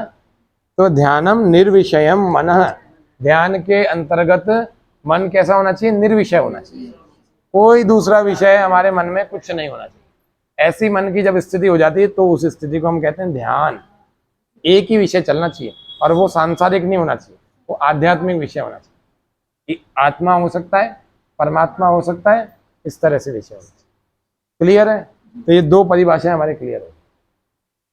शुरू में सच्चिदानंद की आज थोड़ी सी व्याख्या अपन ने शुरू करी थी, उसको पूरा करते हैं फिर आगे बढ़ते हैं। तो सत का मतलब होता है होना, एग्जिस्टेंस में। प्रकृति है कि नहीं है, आत्मा है कि नहीं है, परमात्मा है कि नहीं है, तीनों में सत है, यानी कि तीनों के तीनों हैं, एग्जिस्टेंस वाले हैं, इसीलिए अपन उनकी चर्चा कर रहे हैं। नहीं होते तो जो है ही नहीं, उसकी क्या चर्चा कर रहे हैं। अपन ऐसे किसी आदमी की चर्चा कर रहे हैं जिसके सिर पर सींग हो, नहीं कर रहे हैं, क्योंकि होता ही नहीं। सींगों की कर सकते हैं, आदमी की कर सकते हैं, लेकिन सींग वाले आदमी की नहीं कर सकते। अपन ने कभी आकाश के फूलों की चर्चा की है, क्योंकि आकाश के फूल होते ही नहीं है। आकाश की चर्चा कर सकते हैं, जो अपन ने की थी पिछले शिविर में। फूलों की कर सकते हैं, जो कि पहनाई भी थी माला में, लेकिन आकाश के फूलों की नहीं कर सकते, क्योंकि वो है ही नहीं। जो चीज है नहीं उसकी क्या चर्चा करें। तो प्रकृति है सत, सत यानी एग्जिस्टेंस। दूसरा चित्त, चित्त यानी कॉन्शियसनेस, चेतना, है ना। चेतना को कहते हैं जहां पर प्रयत्न होते हैं ना। आत्मा का स्वाभाविक गुण क्या है, प्रयत्न करना। आत्मा प्रयत्न करती है। जैसे ही शरीर में भूख लगती है, आत्मा इस शरीर को प्रेरित करती है, ये उठता है, मेहनत करता है खाने के लिए, खाने की व्यवस्था है तो परोसता है, या किसी को ऑर्डर करता है, या व्यवस्था ही नहीं है तो फिर उसके लिए जुटाता है उस साधनों को, और आत्मा प्रेरित कर रही है। शरीर उसको शक्ति है, शरीर में शक्ति है ये सब करने की, आत्मा इसको प्रेरित कर रही है और जा रहा है। देखो इसमें चार चीजों को अलग अलग करके देखना, मन को, आत्मा को, शरीर को और बुद्धि को। ठीक है। ध्यान यदि सीखना है तो चार चीजों को अलग अलग करके देखना आना चाहिए। तो कितनी चीजें हो गई दीप्ति दी, चार। बोलना नाम, बोलो, आप बोलो, चारों बोल दो। हाँ चलो आप, नहीं नहीं नहीं ऐसे, संगीता जी आप बोलो।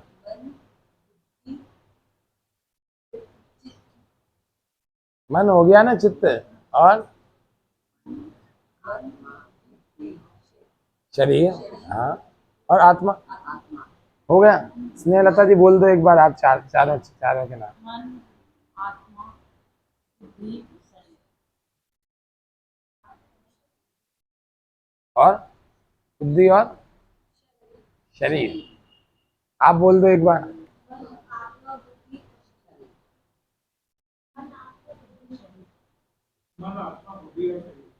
आप बोल दो। हो गए चार क्लियर। तो इसको अलग अलग करके देखेंगे, बोलो, आप बोलो। ठीक है। हाँ, और इसको अगर अपन, मैं थोड़ा और कम करके दिखा दूं आपको तीन में, तो और ज्यादा अच्छा याद हो जाएगा। मन, आत्मा और शरीर, और सरल हो गया। बुद्धि को हटा दिया, बुद्धि को अपन मन में ले लेते हैं।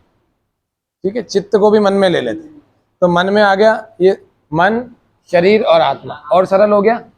शरीर जो दिख रहा है, मन जो दिख नहीं रहा, और आत्मा भी जो दिख नहीं रही, लेकिन उनके काम तो दिख रहे हैं। आज मेरा मन नहीं कर रहा है, आज मेरा बहुत मन कर रहा है, ऐसे बोलते हैं ना अपन। आज मेरा मन पानी पताशे खाने का कर रहा है, आज मेरा मन बाहर खाना खाने का कर रहा है, आज मेरा मन 2 घंटे ध्यान करने का कर रहा है, आज मेरा मन सोने का कर रहा है, आज मेरा मन लॉन्ग ड्राइव का कर रहा है, ऐसे बोलते रहते ना। तो मन क्या है, मन के काम तो दिख ही रहे ना, वो दिखता थोड़ी है। मन कोई फिजिकल एग्जिस्टेंस वाली कोई चीज तो है नहीं जिसका रंग हो, छू सकते हो।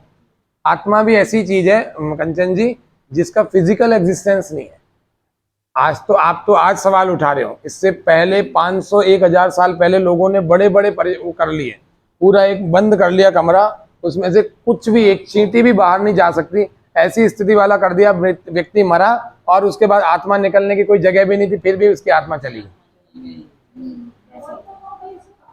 नहीं नहीं, यही परमात्मा का यही विशेषता है कि कुछ चीजें दिखती नहीं है लेकिन वो बहुत शक्तिशाली होती है। अच्छा, एक आदमी क्या कर सकता है? सब कुछ कर सकता है। एक आदमी मानव जो है महामानव बन सकता है, बहुत कुछ कर सकता है। उसके अंदर शरीर की शक्ति भले लिमिटेड हो, लेकिन उसकी बुद्धि की शक्ति, आत्मा की शक्ति बहुत ज्यादा होती है। तो बहुत कुछ कर सकता है, बहुत कुछ, अच्छे से अच्छा। और एक आदमी बुरे से बुरा भी बहुत कुछ कर सकता है, बस उसको गोली मारने की जरूरत पड़ जाए कि ये अब दुनिया के लिए घातक हो रहा है, अब इसको मारना ही पड़ेगा। ऐसा भी, मतलब शैतान से शैतान भी बन सकता है एक इंसान, और देवता से देवता भी बन सकता है। पैर सीधे कर लो अगर दिक्कत होगी। आप आराम से कंफर्ट होके बैठ जाओ, परेशान होके मत बैठो, ठीक है। तो समस्या क्या आ रही है कि मनुष्य अपनी शक्ति को पहचान नहीं रहा। तो दूसरा यहाँ पर कह रहे हैं कि आवश्यकता क्या है ध्यान करने की? भैया अपनी शक्तियां पता लग जाएगी, इससे ज्यादा और क्या चाहिए? अभी क्या देख रहे हैं संसार में? क्या देख रहे हैं संसार में? यही देखा है, जितना चीजें दिख रही हैं बहुत सारी समृद्ध। अच्छा, इससे है जी आवश्यकता तो जो कोविड में चल रहा था ना वो थी, ये सारी इच्छाएं हैं, ध्यान रखना। आवश्यकता तो 5-10 हजार रुपए में घर चल जाता है सामान्य रूप से। अगर 2 सदस्य हैं, 1 या 2 सदस्य हो, तो 10-1 हजार रुपए में लगभग घर चल जाता है। तो बहुत लंबा चौड़ा आवश्यकता नहीं है व्यक्ति की। क्या होती है? खाना पीना, कपड़े ओढ़ना, लाइट पानी के बिल, और मेरे हिसाब से दूध और सब्जियों का इनका खर्चा है। और क्या होता है? मनुष्य की इतनी सी आवश्यकता होती है। आवश्यक 2-5 एसेंशियल जो चीजें होती है वो आ जाए इस, और वो आसपास की 2-4 दुकानों से मिल जाती, तो बहुत लंबा चौड़ा मामला नहीं होता। बीमार हो जाता तो औषधियां हैं, ये है आवश्यकता। बाकी अपन जो भी एक्स्ट्रा कर रहे हैं ना, वो सारी की सारी हमारी इच्छाएं हैं। आवश्यकता तो बजरंग गढ़ पर बैठे हुए भिखारी की भी पूरी हो जाती हैं, और इच्छाएं अंबानी की भी पूरी नहीं होती। अंबानी की भी बहुत सारी इच्छाएं रिमेनिंग होंगी। वो सोचता होगा कि अब मैं और कुछ करूंगा तो ये वाली इच्छा पूरी कर लूँ। तो इच्छाएं नहीं, आवश्यकता। आप एसेंशियल कमोडिटीज को कैसे खत्म कर सकते हो? नेसेसिटी को कैसे खत्म कर सकते हो? तो यहाँ पर अभी आएगा अब परिगा का सिद्धांत। इच्छाएं आप जितनी उठाओगे उतना अशांत हो जाओगे, हैं? इच्छाएं पूरी नहीं होती। जितने आपके सपने हैं ना वो पूरे करो, लेकिन इच्छाएं तो हर दूसरे दिन बदल जाएगी। आज आपके पास हेलीकॉप्टर नहीं है, ठीक है ललिता जी, थोड़े दिन में भैया को बोलेंगे देख अपने पास खाली हेलीकॉप्टर नहीं है, वो उधर पैराडीजो में तू पार्क करना, जब हमें बाहर जाना होगा तो हेलीकॉप्टर में ले चलना, ठीक है। मैं आपको बी प्रैक्टिकल बता रहा हूँ, ठीक है। अब अपने पास 4 रुपए ज्यादा आ गए तो अपन बड़ी वाली इच्छा करेंगे, सीधी सीधी बात। तो मान लीजिए उदाहरण के लिए संगीता जी ने और ललिता जी ने घर के मर्दों को मजबूर करके हेलीकॉप्टर खरीदवा लिया। सच बता रहा हूँ, थोड़े दिन बाद इनका हेलीकॉप्टर का क्रेज खत्म हो जाएगा। बड़ी से बड़ी चीज आप अनुभव, अजमेर में मेरे हिसाब से किसी के पास भी हेलीकॉप्टर नहीं होगा। तो मान लीजिए इनके पास हो जाता है, तो थोड़े दिन के बाद इनका क्रेज खत्म हो जाएगा। 10, 15, 20, 50 बार बैठेंगे, फिर लगेगा अरे क्या कुछ नहीं, कोई विशेष बात नहीं, अब इसको बेच दो, अब प्राइवेट जेट लेंगे, वो थोड़ा और महंगा आता है। छोटा सा हवाई जहाज ले लिया, वो भी कुछ दिन बैठ गए, बोले जी अब बैठ गए, अब क्या है। अरे कौन सी बड़ी बात है कि सांसारिक सुख तो एक के बाद एक आपकी इच्छा बढ़ती चली जाएगी। अच्छा, स्विट्जरलैंड को अगर आप धरती का स्वर्ग कहते हो, वैसे तो कश्मीर है, मान लीजिए स्विट्जरलैंड को आप कहते हैं और कश्मीर भी घूम लिया, और भी संसार की 5-7-10 देश हैं ऐसे जो बहुत सुंदर है, बहुत ज्यादा। लेकिन मैं तो कहता हूँ भारत से ज्यादा सुंदर कुछ भी नहीं। लेकिन मान लेते हैं कि कुछ विदेशों में अच्छी सुंदरता है भी, आप उन 10 जगहों को देख लो, एक बार नहीं, मैं कह रहा हूँ 10 बार देख लो, फिर आपकी इच्छा बंद हो जाएगी, खत्म हो जाएगी कि यार बहुत बार देख लिया, क्या करना, अब इससे बड़ा क्या, ये मन में सदा रहता है, इससे बढ़िया, इससे बड़ा, इससे ज्यादा अट्रैक्टिव क्या, वो कभी समाप्त नहीं होगा।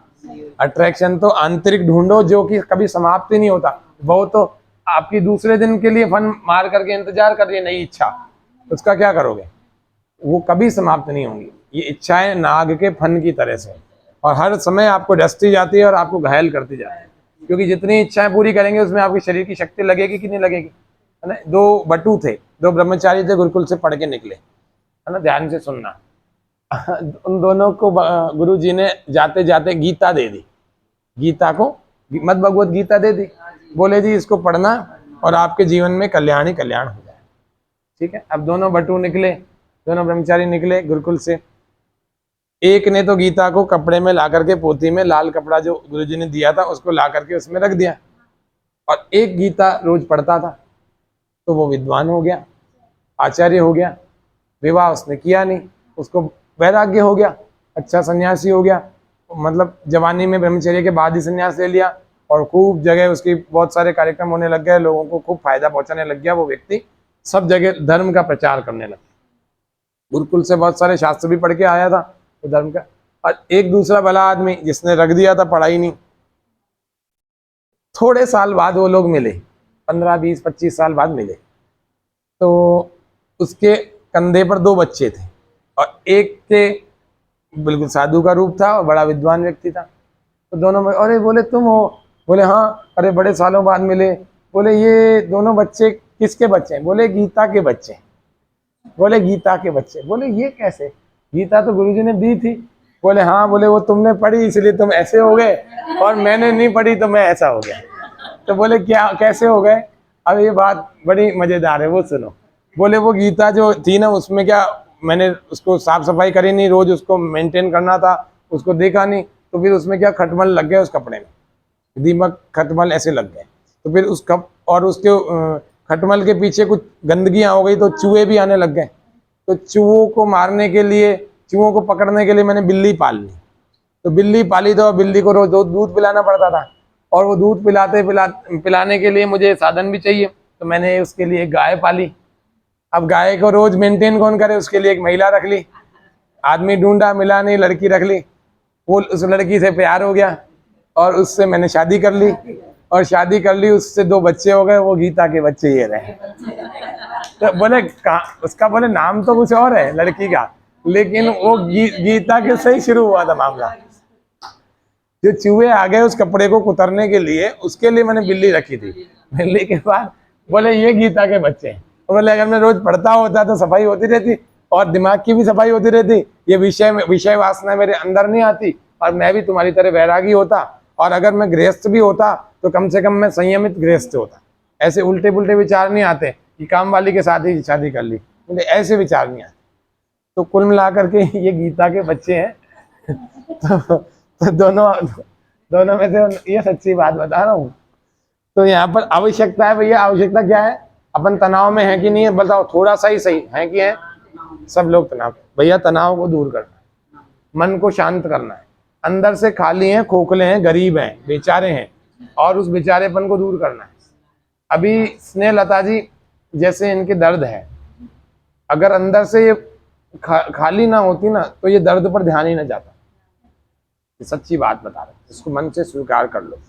मेरे, मान लीजिए उदाहरण के लिए, वैसे मेरे को समस्या नहीं है शरीर में, मान लीजिए कि मेरे घुटने में दर्द होता, तो मेरे को सारे दिन में ध्यान ही नहीं आता, एक आध बार कभी, क्योंकि मैं अंदर से भरा हुआ हूँ, तो उस संपत्ति को देख करके इतना गदगद होता हूँ कि उसका जो पॉजिटिव हार्मोनल सिक्रेशन है ना, वो सारे अंगों में जाता, अपने आप दर्द की कम कर देता। तो उस तरह मेरा ज्यादा ध्यान ही नहीं जाता, और फिर मैं थोड़ा बहुत व्यायाम करके उसको और सही कर लेता। तो इस तरह से दर्दों में या शरीर के सारे कष्टों में ध्यान की बड़ी आवश्यकता है। ठीक है, यानी कि ये अपने रोगों को भी दूर रखता है, और डिप्रेशन स्ट्रेस वालों के लिए तो बड़ी जबरदस्त चीज है। जिनको अनिद्रा का रोग है, नींद नहीं आती है, उनके लिए भी बड़ी जबरदस्त चीज है। तो ध्यान की आवश्यकता में कितने सारे गुण गिनाऊं, ये रात हो जाएगी इतने सारे, तो शॉर्ट में समझ लो। तीसरा, लाभ के लिए आवश्यक तत्व, तीसरा और लास्ट चीज देख लेते हैं कि अगर आपको ध्यान से लाभ उठाना है, इतने सारे लाभ अभी गिनाए, वो अगर सारे उठाने हैं तो आपको 10 नियमों का पालन करना पड़ेगा। 10 नहीं तो एटलीस्ट कम से कम 5 तो करना ही पड़ेगा। आप जितना जितना पालन करोगे उतना उतना फायदा, पूरा करोगे पूरा फायदा, बिल्कुल नहीं करोगे तो बाकी आप टाइम वेस्ट कर रहे हो, आंखें बंद करके रोज टाइम ही वेस्ट कर रहे हो। इससे तो दूसरा काम कर लो। अगर इन 5 का नहीं पालन कर रहे हैं तो वो कौन से नियम है? अहिंसा। देखो आप 5 चीजें हैं, एक इसमें अ लगा हुआ है, इसको छोड़ के इसमें अ लगा हुआ है, इसको छोड़ के इसमें अ लगा हुआ है। अ लगते ही क्या होता है? विलोम शब्द होता है ना, अहिंसा।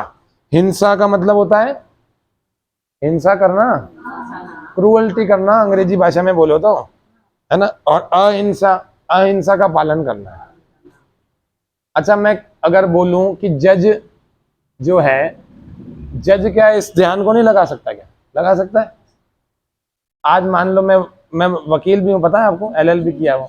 मान लो मैं 1 साल बाद जज बन के लौटता हूँ उदाहरण के लिए, तो क्या मैं ध्यान नहीं कर सकता हूँ? क्यों? मैंने तो फांसी की सजा एक को दे दी, हिंसा हो गई। तो वो उसका कार्य है ना करवा। हाँ, वो इसका कार्य है। अहिंसा का मतलब समझ लो न्यायपूर्वक हिंसा।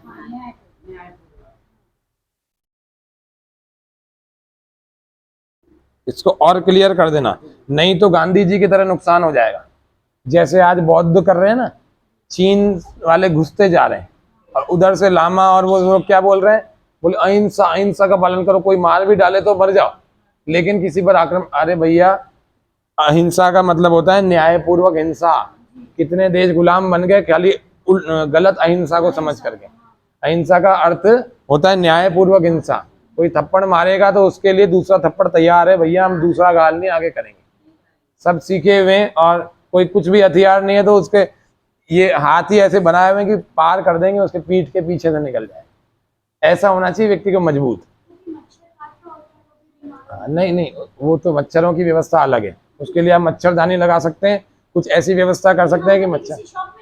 हाँ हाँ हाँ, मारना उपाय नहीं है, मारने से पाप तो लगेगा, तय बात है, उससे बच नहीं सकते। क्योंकि अगर दूसरा कोई उपाय नहीं होता ना, तब तो आपको पाप नहीं लगता मारने से, लेकिन मच्छरों को भगाने के 50 उपाय हो सकते हैं। नहीं करना चाहिए, ये आदत में आ गया है, इससे पाप कोश आपका, अपना पाप कोश बढ़ता जा रहा है ना। इसके लिए क्या होता है, नीम का तेल होता है, उसका दीपक जला सकते हैं, इसके लिए स्वयं नीम का तेल लगा सकते हैं। इसके लिए एक स्वामी जी ने एक मच्छरों को भगाने के कुछ प्राकृतिक नेचुरल ऑयल्स बना रखे, उसका केमिकल है, नेचुरल केमिकल है, नुकसान नहीं करता, उसको आप लगा सकते हैं, मच्छर नहीं काटेंगे। और है ना, हाँ नहीं, पाप लगेगा, रैकेट से मारने से पाप लगेगा जी, है ना। कौन सी मीरा जी? बीना जी, हाँ ठीक है। तो मच्छरों को मारने के अलावा अगर कोई विकल्प नहीं होता ना, तब तो पाप लगता। तो इसीलिए मच्छरों को मारना कोई अकलमंदी का काम नहीं है, पाप ही लगेगा। हाँ, लेकिन जज का काम है उस दुष्ट को सजा देना, वो तो न्यायपूर्वक हिंसा करे, वो तो देखो हिंसा रही है, उसको फांसी लगाई जाएगी, लेकिन वो हिंसा न्यायपूर्वक है। वो नहीं करेगा तो पाप को बढ़ावा मिलेगा और वो अपनी कर्तव्यों से चूक जाएगा। बल्कि वो तो अगर अपना कर्तव्य सही तरह से पालन कर रहा है ना, वो अगर रिश्वत खा करके अगर उसको सजा नहीं दे रहा, तो फिर वो बड़ा नुकसान हो जाएगा, उसको पाप लगेगा फिर। क्लियर है? तो ये हो गया, अहिंसा का हमें पालन करना है। मन, वचन और कर्म से किसी को दुख न देने की भावना करना हिंसा, अहिंसा कहलाता है। ठीक है?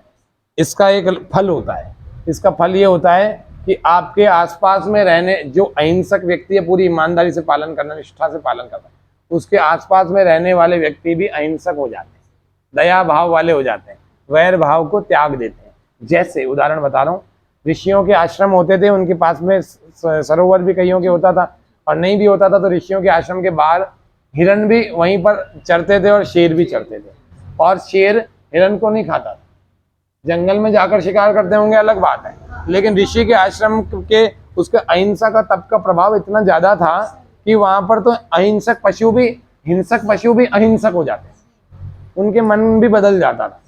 तो ये उदाहरण है उपनिषदों में कईयों में दिए हुए हैं, आप अगर ढंग से सुनोगे ना, जानोगे, पढ़ोगे तो पता लग जाएगा।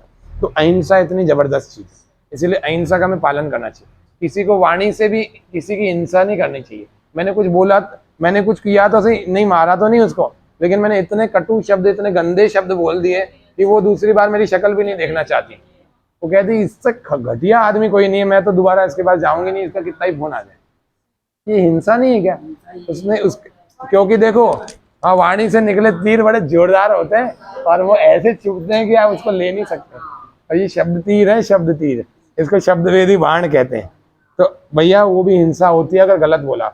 और एक वाणी से अच्छे शब्द होते हैं, उनको लेकर के आप सबका दिल जीत सकते हो, लेकिन जो वास्तविक है वो झूठी तारीफें करके दिल जीतने वाले तो चाटुकार होते हैं। तो ऐसा नहीं बनना आपने। जो यथार्थ है, जैसे मान लीजिए शिविर में हमें दीप्ति जी का, आशीष जी का और भारती जी का और कोमल जी का काम बहुत पसंद आया, तो हमें इनको बोलना चाहिए कि आपका कार्य वास्तव में प्रशंसनीय था, मैं आपके कार्य की प्रशंसा करता हूँ, आप वास्तव में अच्छा काम करते हैं। देखो मैं निःशुल्क सेवाएं दे सकता हूँ। अब ये थेरेपिस्ट आए बेचारे, इनको तो कुछ तो पारिश्रमिक ज़्यादा नहीं तो कम से कम तो देना चाहिए, इसीलिए आप लोगों से फीस ली थी, आपको बता दें। मैं तो लगभग सारे शिविर निःशुल्क ही रखता हूँ।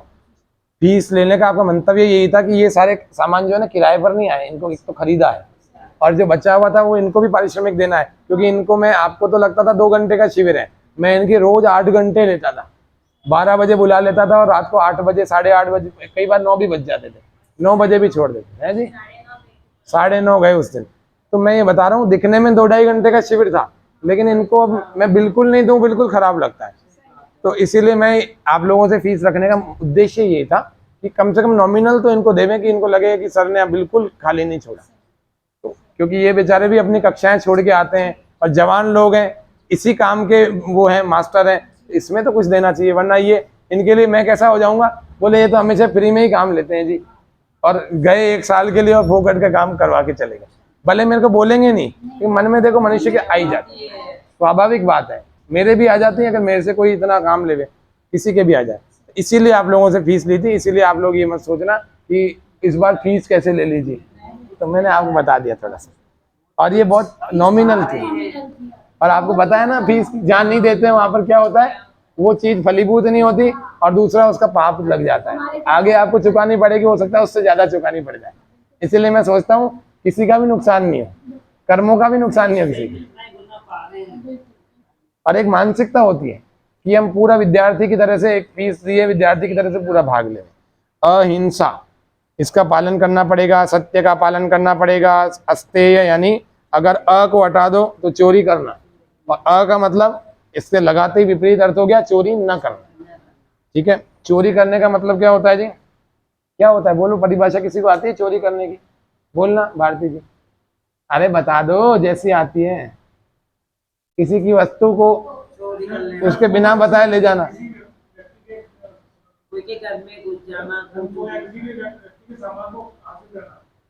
मैं तो आपके घर में घुसा भी नहीं, आपने उधर देखा मोबाइल लेके मैं निकल लिया, चोरी है कि नहीं है? घर में कहाँ घुसा मैं, आजकल तो ऑनलाइन चोरी हो जाती है। तो परिभाषा समझ लो, देखो एक बड़ी परिभाषा समझ लो, उसमें सब आ जाएगा, आपके मन में जितनी जितनी परिभाषा है ना सब आ जाएगा। अनधिकार चेष्टा, जिस चीज पर हमारा अधिकार नहीं है उसको प्राप्त करने की चेष्टा करना और उसको फिर प्राप्त कर लेना, वह चोरी कहलाती है। मेरा इस पर अधिकार नहीं है, आपने खुश होकर के अगर मेरे को मोबाइल दे दिया वो अलग बात है, लेकिन उसका भी भार तो मेरे पास चढ़ेगा। देखो सीधी सीधी बात है, ज्यादा नहीं तो थोड़ा तो चढ़ेगा। मैं फिर किसी दूसरे तरीके से आपको, आपका भार मैं उतार दूंगा, मैं फिर दूसरी कोई चीज आपको दे दूंगा, क्योंकि मैं अकलमंद हूं, मैं कभी अपना नुकसान नहीं करूंगा अपने कर्मों का। मैं ये नहीं सोचूंगा कि ललिता जी ने 4 चीजें दे दी, कितना मजा आया, देखो फ्री में मिल गई। मैं फिर इनको 4 चीजें या 2 चीजें ऐसी दूंगा जो लगभग उसी कीमत की हो, इनको दे के जाऊंगा। ठीक है, तो ये तो अकलमंदी की बात है। और अगर मैं ये सोच रहा हूँ अरे यार फ्री में तो मिली, मैंने थोड़ी मांगी, मेरे को देके गया, दुकानदार को 500 रुपए दिए, उससे उसको काटने 450 थे, 50 वापस देने थे, उसने भले आदमी ने 50 काटे, 450 वापस दिए, चुपचाप रवाना। अरे बोले मैंने थोड़ी चोरी करी, मैंने थोड़ी बेईमानी करी। मेरी श्रीमती जी ने ऐसे एक बार किया, बोले मैंने कहा गाड़ी से उतरो, पूरा वापस घुमा के लाया, मैंने कहा गाड़ी से उतरो और उस आदमी को पैसे वापस दे के। अरे बोले पागल हो गया आप, अच्छे पागल हो, ये अच्छा आपका वो सीधा। मैंने कहा आप 450 से कर क्या लोगे, मैं अमीर बन जाओगे। मैंने कहा बहुत बड़ा नुकसान आपका भी हो रहा है, मेरा भी हो रहा है, अब तो मेरी जानकारी में आ गई, मेरे को भी पाप लगेगा। और मैंने कहा उसका तो कुछ नहीं गया, वो तो 2 दिन में फिर कमा लेगा, 1 दिन में। मैंने कहा जाओ वापस दे के आओ। बड़ा ऐसा मन बना के गई और दे के आई। बोले आप तो बात ही मत किया कर। ये क्या बात हुई, ये मन में आ गया कईयों के। मैं अपनी बात ही बता दी मैंने आपको 5-4 साल पहले की। ऐसा किसी के भी मन में हो सकता है, सारे मनुष्य ही तो हैं। जब बचपन में हम थे, हम भी ऐसे ही करते थे, क्योंकि हमारे को ऐसा ही सिखाया गया था कि बोले बेटा तुम किसी का जानबूझ करके कुछ मत करो, वो दे देता है तो आप लेके आ जाओ। और फिर वो पैसे मिल जाते थे ना, उसकी कुछ ना कुछ चीज खा के आ जाते थे। बाजार में मिल गया 10 रुपए 20 रुपए, कायदा क्या होता है कि जैसे किसी का पर्स भरा हुआ मिल गया हजारों का, कायदा ये करता है कि थाने में जमा कराओ, उसमें लिखो कि फलानी जगह मिला, जिसका भी होगा वो रिपोर्ट करने आएगा, उसको दे देंगे पुलिस वाले। नहीं देंगे तो आपके ऊपर तो पाप नहीं चढ़ेगा, चाहे पुलिस वाला खा जाए कोई बात नहीं, आपके ऊपर पाप चढ़ जाएगा भैया। वो 5-7 हजार, 10 हजार, 20-50 हजार का, आप कौन सा अमीर बन जाओगे? जिंदगी भर की गरीबी दूर हो जाएगी क्या? नहीं हो सकती ना। तो अस्तेय, जिस पर हमारा अधिकार नहीं है उसको ग्रहण नहीं करना, यानी चोरी नहीं करना कहलाता है, उसी को हम अस्तेय कहते हैं। ब्रह्मचर्य और अपरिग्रह के बारे में कल बताएंगे। आज के लिए इतनी थ्योरी पर्याप्त है। अब हम चलते प्रैक्टिकल पार्ट पर। समझ में आया? ये आप पालन करो चाहे नहीं करो, आपकी मर्जी है, लेकिन करनी चाहिए। शौच यानी शरीर की शुद्धि जरूरी है। नहाना, शरीर के आंखों से लेकर के मल द्वार तक की सारी की शुद्धि अपन रोज करते हैं कि नहीं करते? बोलो। सब जगह से गंदगी निकलती है ना? तो शौच हमें शरीर को शुद्ध रखना चाहिए, साफ सुथरा। फिर नहाते भी हैं, त्वचा की भी शुद्धि करते हैं, है ना? महर्षि मनु बड़ा सुंदर सा वाक्य कहते हैं। वो कहते हैं अद्भिर्गात्राणि शुद्ध्यन्ति मनः सत्येन शुद्ध्यति विद्या तपोभ्याम भूतात्मा बुद्धिर्ज्ञानेन शुद्ध्यति। वो कहते हैं अद्भिर्गात्राणि शुद्ध्यन्ति। अद्भि का मतलब होता है पानी, जल, है ना? जल से किसकी शुद्धि होती है? गात्र की, कपड़ों की, चमड़े की, है ना? ये सब किससे शुद्ध होते हैं? जल से। पानी से ज्यादा बड़ी शुद्ध चीज कोई है? और पानी इतना भेदभाव को दूर करता है कि अरबपति व्यक्ति भी हो और कोई बिल्कुल भिखारी भी हो, सब लोग शुद्धि किससे करते हैं? जल से। कोई घी से या दूध से करते देखा? आपने किसी अमीर आदमी को रोज दूध की बाल्टियों से नहाते देखा? और अगर किसी को बोल दिया जाए नहाओ तो उसमें पानी मिला देंगे और फिर नहाएंगे। इतना महंगा है दूध? नहीं है ना, इतना महंगा थोड़ी है। एक बाल्टी तो अपन दूध से नहा ही सकते हैं। नहाना चाहिए। प्राकृतिक चिकित्सा में मैं बताना भूल गया, आप लोगों को दूध से, छाछ से नहाना चाहिए, है ना? हाँ, उसके बाद पानी से नहा लेना, उसमें क्या है? दूध से, छाछ से नहा के आधा घंटा धूप में बैठ जाओ, वैसे बैठ जाओ, और उसके बाद आधे घंटे बाद पानी से नहा लो, चिकनाई दूर। हाँ हाँ, हो गया। कर सकते हैं। ठीक है। अब यहाँ पर अभी क्या बात कर रहे थे जी? अद्भिर्गात्राणि शुद्ध्यन्ति, है ना? अद्भिर्गात्राणि शुद्ध्यन्ति यानी जल के द्वारा गात्रों की यानी बाहरी चीजों की शुद्धि होती है। कपड़ों की, बर्तनों की, चमड़े की, सबकी हो जाती है। जो जो चीजें आंखों से दिख रही हैं उसकी शुद्धि किससे कर सकते हैं? पानी से, जल से। अद्भिर्गात्र। मनः सत्येन शुद्ध्यति। मन की शुद्धि किससे होती है? सत्य, बोलने से। केवल बोलने से नहीं, सत्य का पालन करने से होती है। अब संगीता जी को ये पता लग गया कि 5 बजे उठने वाले का दिमाग बहुत तेज रहता है, 5 बजे उठने वाले का शरीर बहुत अच्छा रहता है, 5 बजे उठने वाला दूसरे लोगों से कम बीमार पड़ता है, 5 बजे उठने वाले का पेट बड़ा अच्छा रहता है, 5 बजे उठने वालों की याददाश्त बड़ी अच्छी रहती है, 5 बजे उठने वाला ध्यान बड़ा अच्छा कर सकता है। सत्य पता लग गया ना? ठीक है। अब ये 5 बजे नहीं उठ रही हैं तो सत्य का पालन नहीं हुआ ना। ठीक है। केवल ये तो उदाहरण बताया, जैसे ये सब पर घट सकता है, मेरे ऊपर, सब पर। तो सत्य का पालन करना चाहिए। सत्य का पालन का मतलब केवल सच बोलना नहीं होता, सत्य का पालन, सच्ची बात पता लग जाए ऋषियों की, उस पर चलना शुरू कर देना चाहिए, उसको कहते हैं सत्य का पालन। ठीक है। तो अद्भिर्गात्राणि शुद्ध्यन्ति मनः सत्येन शुद्ध्यति। मन का शुद्धि किससे होती है? सत्य से होती है। और तीसरा कहते हैं बुद्धिर ज्ञानेन। तीसरा कहते हैं विद्या तपोभ्याम भूतात्मा। विद्या से और तप से आत्मा की शुद्धि होती है।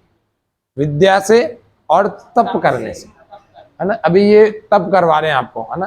थोड़ा थोड़ा कईयों को गर्मी लग रही होगी, मेरे को तो नहीं लगती, आप लोगों को तो लग रही होगी। तो विद्या तपोभ्याम भूत आत्मा। आत्मा की शुद्धि या आत्मा बलवान किससे बनता है? तप करने से और विद्या को ग्रहण करने से।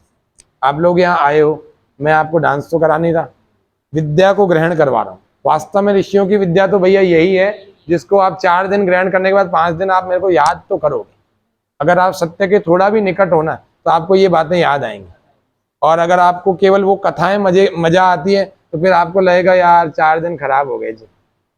ऐसे नहीं, सत्य के आप निकट हो, सच बता दो, इसीलिए आपको मजा आया, इसीलिए आप दूसरे दिन आज आए हो।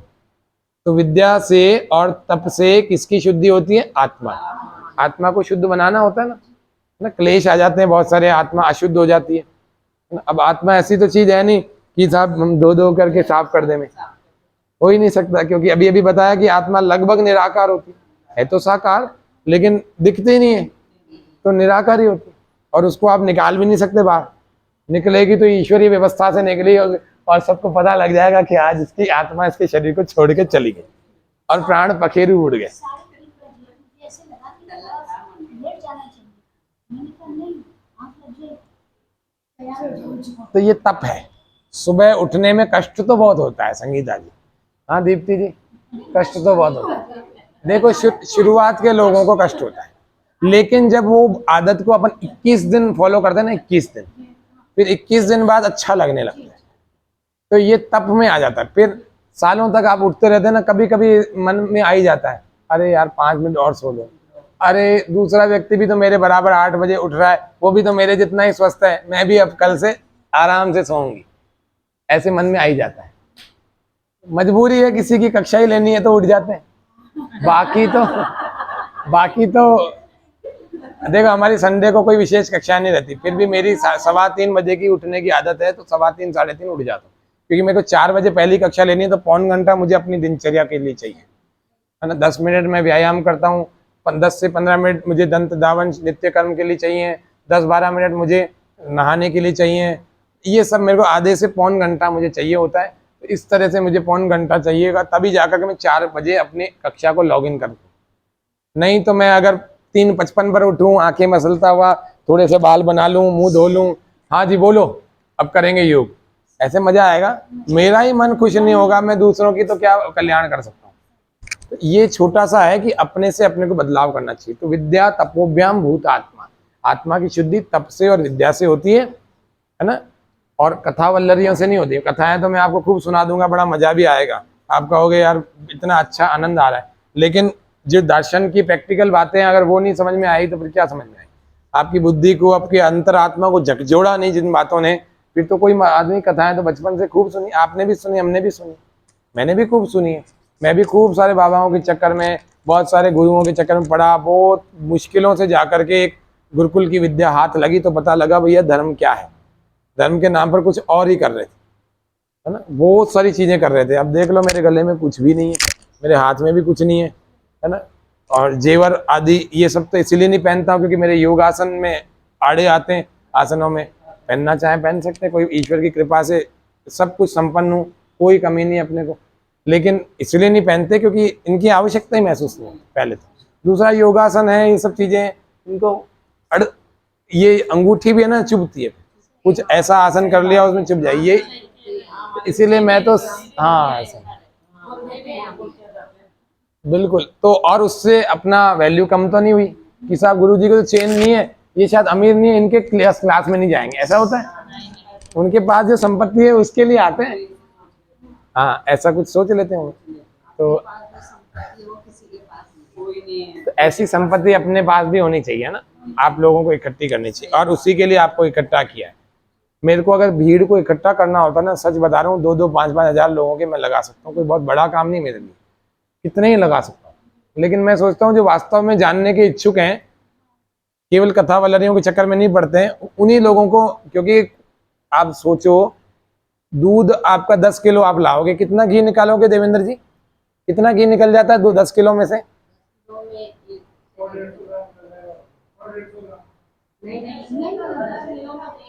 1-1.25 किलो निकलेगा, 2 किलो तक नहीं पहुंच पाए। अब देखो दूध कितना सारा था, दही फिर कितना बना, फिर कितना, अब उसमें से मक्खन निकालोगे और कम निकल जाएगा। तो अपने को मक्खन को ग्रहण करना होता है, और वो क्वालिटी की चीज होती है। अंतिम तत्व नवनीत होता है दूध का, दुग्ध का अंतिम तत्व नवनीत, जिसको अपन हिंदी भाषा में मक्खन कहते हैं।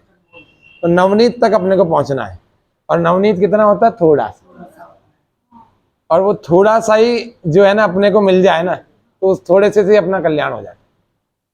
उसके लिए अलग अलग तीर्थों धामों में भटकने की जरूरत नहीं भैया, परमात्मा ने सब कुछ दे रखा है।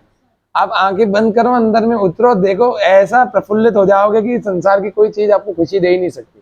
वो ग्रंथों में कहते हैं, शास्त्रों में, कि संसार के सारे सुख, इस संसार के जितने भी सुख है ना, वो सारे सुख इस अध्यात्म के सुख के आगे 1% भी नहीं है। अब मैं तो कह रहा हूँ 1% के 10% मान लेते हैं, लेकिन 10% कितने थोड़े हैं, यहाँ तो 100% मिल रहा है, और वो भी बिना कोई खर्चा किए मिल रहा है। 0 बजट में मिल रहा है। यहाँ कहते हैं बुद्धि विद्या तपोभ्याम भूत आत्मा, और अंत में कहते हैं बुद्धि ज्ञानेन शुद्धयति। बुद्धि किससे शुद्ध होती है? ज्ञान से, प्रॉपर नॉलेज से। नॉलेज तो संसार में बहुत सारा है, उल्टा पुल्टा भी खूब सारा है, लेकिन प्रॉपर नॉलेज, सही नॉलेज होना चाहिए। उस सही नॉलेज को ही ऋषियों ने योग दर्शन और अलग अलग सांख्य दर्शन आदि ग्रंथों में बताया हुआ है, और उसी को प्राप्त करेंगे तो हमारा कल्याण होगा, उसी से हमारी बुद्धि की शुद्धि होगी। और बुद्धि की शुद्धि होनी चाहिए कि नहीं होनी चाहिए? होनी चाहिए, और उसी से कल्याण होगा। क्योंकि मैंने 4 तत्व पहले बताए थे, आत्मा, शरीर, मन और बुद्धि। अब मन को अपन बुद्धि को एक साथ लेके चल रहे हैं, तो मन, आत्मा और शरीर। सच्चिदानंद को और पूरा कर देते हैं, तो सत्य यानी है, आत्मा, परमात्मा, प्रकृति तीनों ही है। चित्त यानी इनमें चेतनता किसमें है? आत्मा में और परमात्मा में। प्रकृति में है क्या चेतनता? नहीं है ना। इसको तो अपन उठाते हैं, चेतन अपने आप तो नहीं उठ सकते। तो चित्त कितनी है? 2 है। चित्त में मतलब चित्त का गुण किनमें? 2 में है। और तीसरा आनंद, वो किसमें? प्रकृति में कोई आनंद नहीं, ठीक है। और आत्मा में भी कोई आनंद नहीं। किसमें आनंद है? परमात्मा में। हाँ, लेकिन हम आत्मा और परमात्मा, क्योंकि देखो इतनी बारीक है कंचन जी आत्मा, और उसके भी अंदर परमात्मा बसा हुआ, उसके भी अंदर। अब सोचो कितना सूक्ष्म होगा, और विराट कितना होगा, पूरे संसार में बसा हुआ है। अपने अमेरिका जाने से पहले वो वहां पर बैठा हुआ है, पहले ही। दिख नहीं रहा अलग बात है, लेकिन वहां पहले ही है। मेरे गाड़ी चला करके मदार जाने से पहले वो ऑलरेडी वहां है। तो इससे बड़ा और विराट क्या हो सकता है? मतलब इतना बड़ा है कि पूरा संसार में बसाया हुआ है। भगवान कृष्ण ने गीता में कई श्लोक बोले, तो उसको है ना, इन्होंने रविंद्र जैन जी ने, रविंद्र जैन साहब थे ना एक, रामायण में जिन्होंने म्यूजिक दिया, उन्होंने उसमें संगीत दिया, उन्होंने उसमें बोला है, मैं हूं निराकार, मेरा रंग है न रूप कोई, कहीं से आरंभ हूं न कहीं पर समाप्त हूं, नित्य हूं अजन्मा हूं, शाश्वत मैं पर ब्रह्म, मुझ में व्याप्त सृष्टियां, मैं सृष्टियों में व्याप्त हूं, निजानंद लीन सर्वशक्तिमान सीमाहीन, किसी के अधीन नहीं, निज में पर्याप्त हूँ, मैं अलख निरंजन हूँ, दुर्लभ असाध्य हूँ, पर भक्ति भरे नयनों को सहज ही मैं प्राप्त हूँ, पर ज्ञान भरे हृदयों को सहज ही मैं प्राप्त हूँ, पर योगाभ्यासी व्यक्तियों को सहज ही मैं प्राप्त हूँ, मैं हूँ निराकार, मैं हूँ निराकार, मैं हूँ निराकार। गीता में भी भगवान का सही स्वरूप निराकार बताया। वो कहते हैं निराकार हूँ मूलतः, हूँ मैं ही साकार, दर्शन देता भक्त को उसकी भावना के अनुरूप। उसकी जैसी भावना है ना, वैसा वैसा उसको दर्शन मिलता है। कोई तो हाथी की पूंछ देख लेता है, वो कहता है भगवान तो ऐसा है। कोई हाथी के 2 पैर पीछे वाले देख लेता है, भगवान तो इतना है। और किसी ने विराट हाथी देख लिया, और विराट पूरा हाथी देखते ही ध्यान में है और कुछ नहीं। आप भगवान कृष्ण का जितने भी रूप देखोगे ना चित्रों में, ज्यादातर वो सारे ध्यान में दिखेंगे। शिव जी के आप जितने भी स्वरूप देख लो, वो ध्यान में दिखेंगे। भस्म को रमाए हुए, गले में नाग डाले हुए, और यहाँ चंद्रमा और जटाजूट वाले, और कैसे शमशान की राख को लगा करके और ध्यान में दिखेंगे। यानी कितनी अच्छी स्थिति है अपनी, सबसे मनुष्य की स्थिति कितनी बढ़िया, वो ध्यान की ही हो सकती है। आप अपना ही फोटो कभी ऐसे ध्यान की स्थिति में और प्रसन्न मुद्रा में खींच के और फिर उसको देखना, बड़ा अच्छा लगेगा ना। और कुछ भी कर लो, कठिन से कठिन आसन, उससे सबसे बढ़िया आपको ध्यान वाला फोटो लगेगा।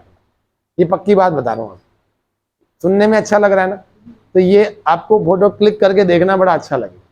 कुछ लोग लगा के रखते हैं अपना फोटो, या किसी संत महात्माओं के फोटो ध्यान वाली मुद्रा के लगा के रखते हैं अपने घर में, पॉजिटिव लगता है, अच्छा लगता है। तो कल हमने एक शिथिलीकरण की क्रिया को किया था। सच्चिदानंद क्लियर हो गया, जो लोगों का कल नहीं हुआ था उनका भी याद हो गया। सच्चिदानंद भगवान का नाम है, क्योंकि वो सत्य भी है, चित्त भी है और आनंद भी है उसमें, इसीलिए उसको सच्चिदानंद बोला जाता है। और दूसरा, आत्मा क्या है? सच्चित है और चेतनता वाली। और प्रकृति क्या है? केवल सत्य है। तो इसीलिए हमें प्रकृति की उपासना नहीं करनी, इसीलिए हमें आत्मा की उपासना नहीं करनी, हमें किसकी उपासना करनी? परमात्मा की करनी। आत्मा की उपासना मतलब कोई गुरु लोग कह देते हैं ना कि मैं ही भगवान हूँ, तो गुरु जी का ही ध्यान करो। वो शिव कृपा में नाम नहीं बता रहा हूँ जी, हाँ, सही। नाम बताऊंगा तो फिर आप लोगों के मन में ठेस लगेगी। कुछ गुरु लोग होते हैं, कुछ गुरु लोग क्या करते हैं, देखो वो कहते हैं कि देखो ऐसा है, गुरु गोविंद दो खड़े काके लागू पाओ, बलिहारी गुरु आपने गोविंद, ये बनाए हुए हैं गुरुओं के, ये शास्त्र का कुछ भी नहीं है इसमें। गुरु और एक है गुरु ब्रह्मा गुरु विष्णु, ये भी गुरुओं ने अपनी खुद की महिमा मंडन के लिए बनाया हुआ है। ये इसीलिए बनाए हुए हैं क्योंकि उनको फिर कौन पूजेगा? गुरुओं को वो क्या अपनी पुजाना चाहते हैं। सच बता रहा हूँ आप लोगों के सामने, अगर कोई व्यक्ति ऐसे थाली आरती की करेगा और 50 लोग पाँव छुएंगे, आपको अच्छा लगने लगेगा, आपको मजा आने लगेगा। सच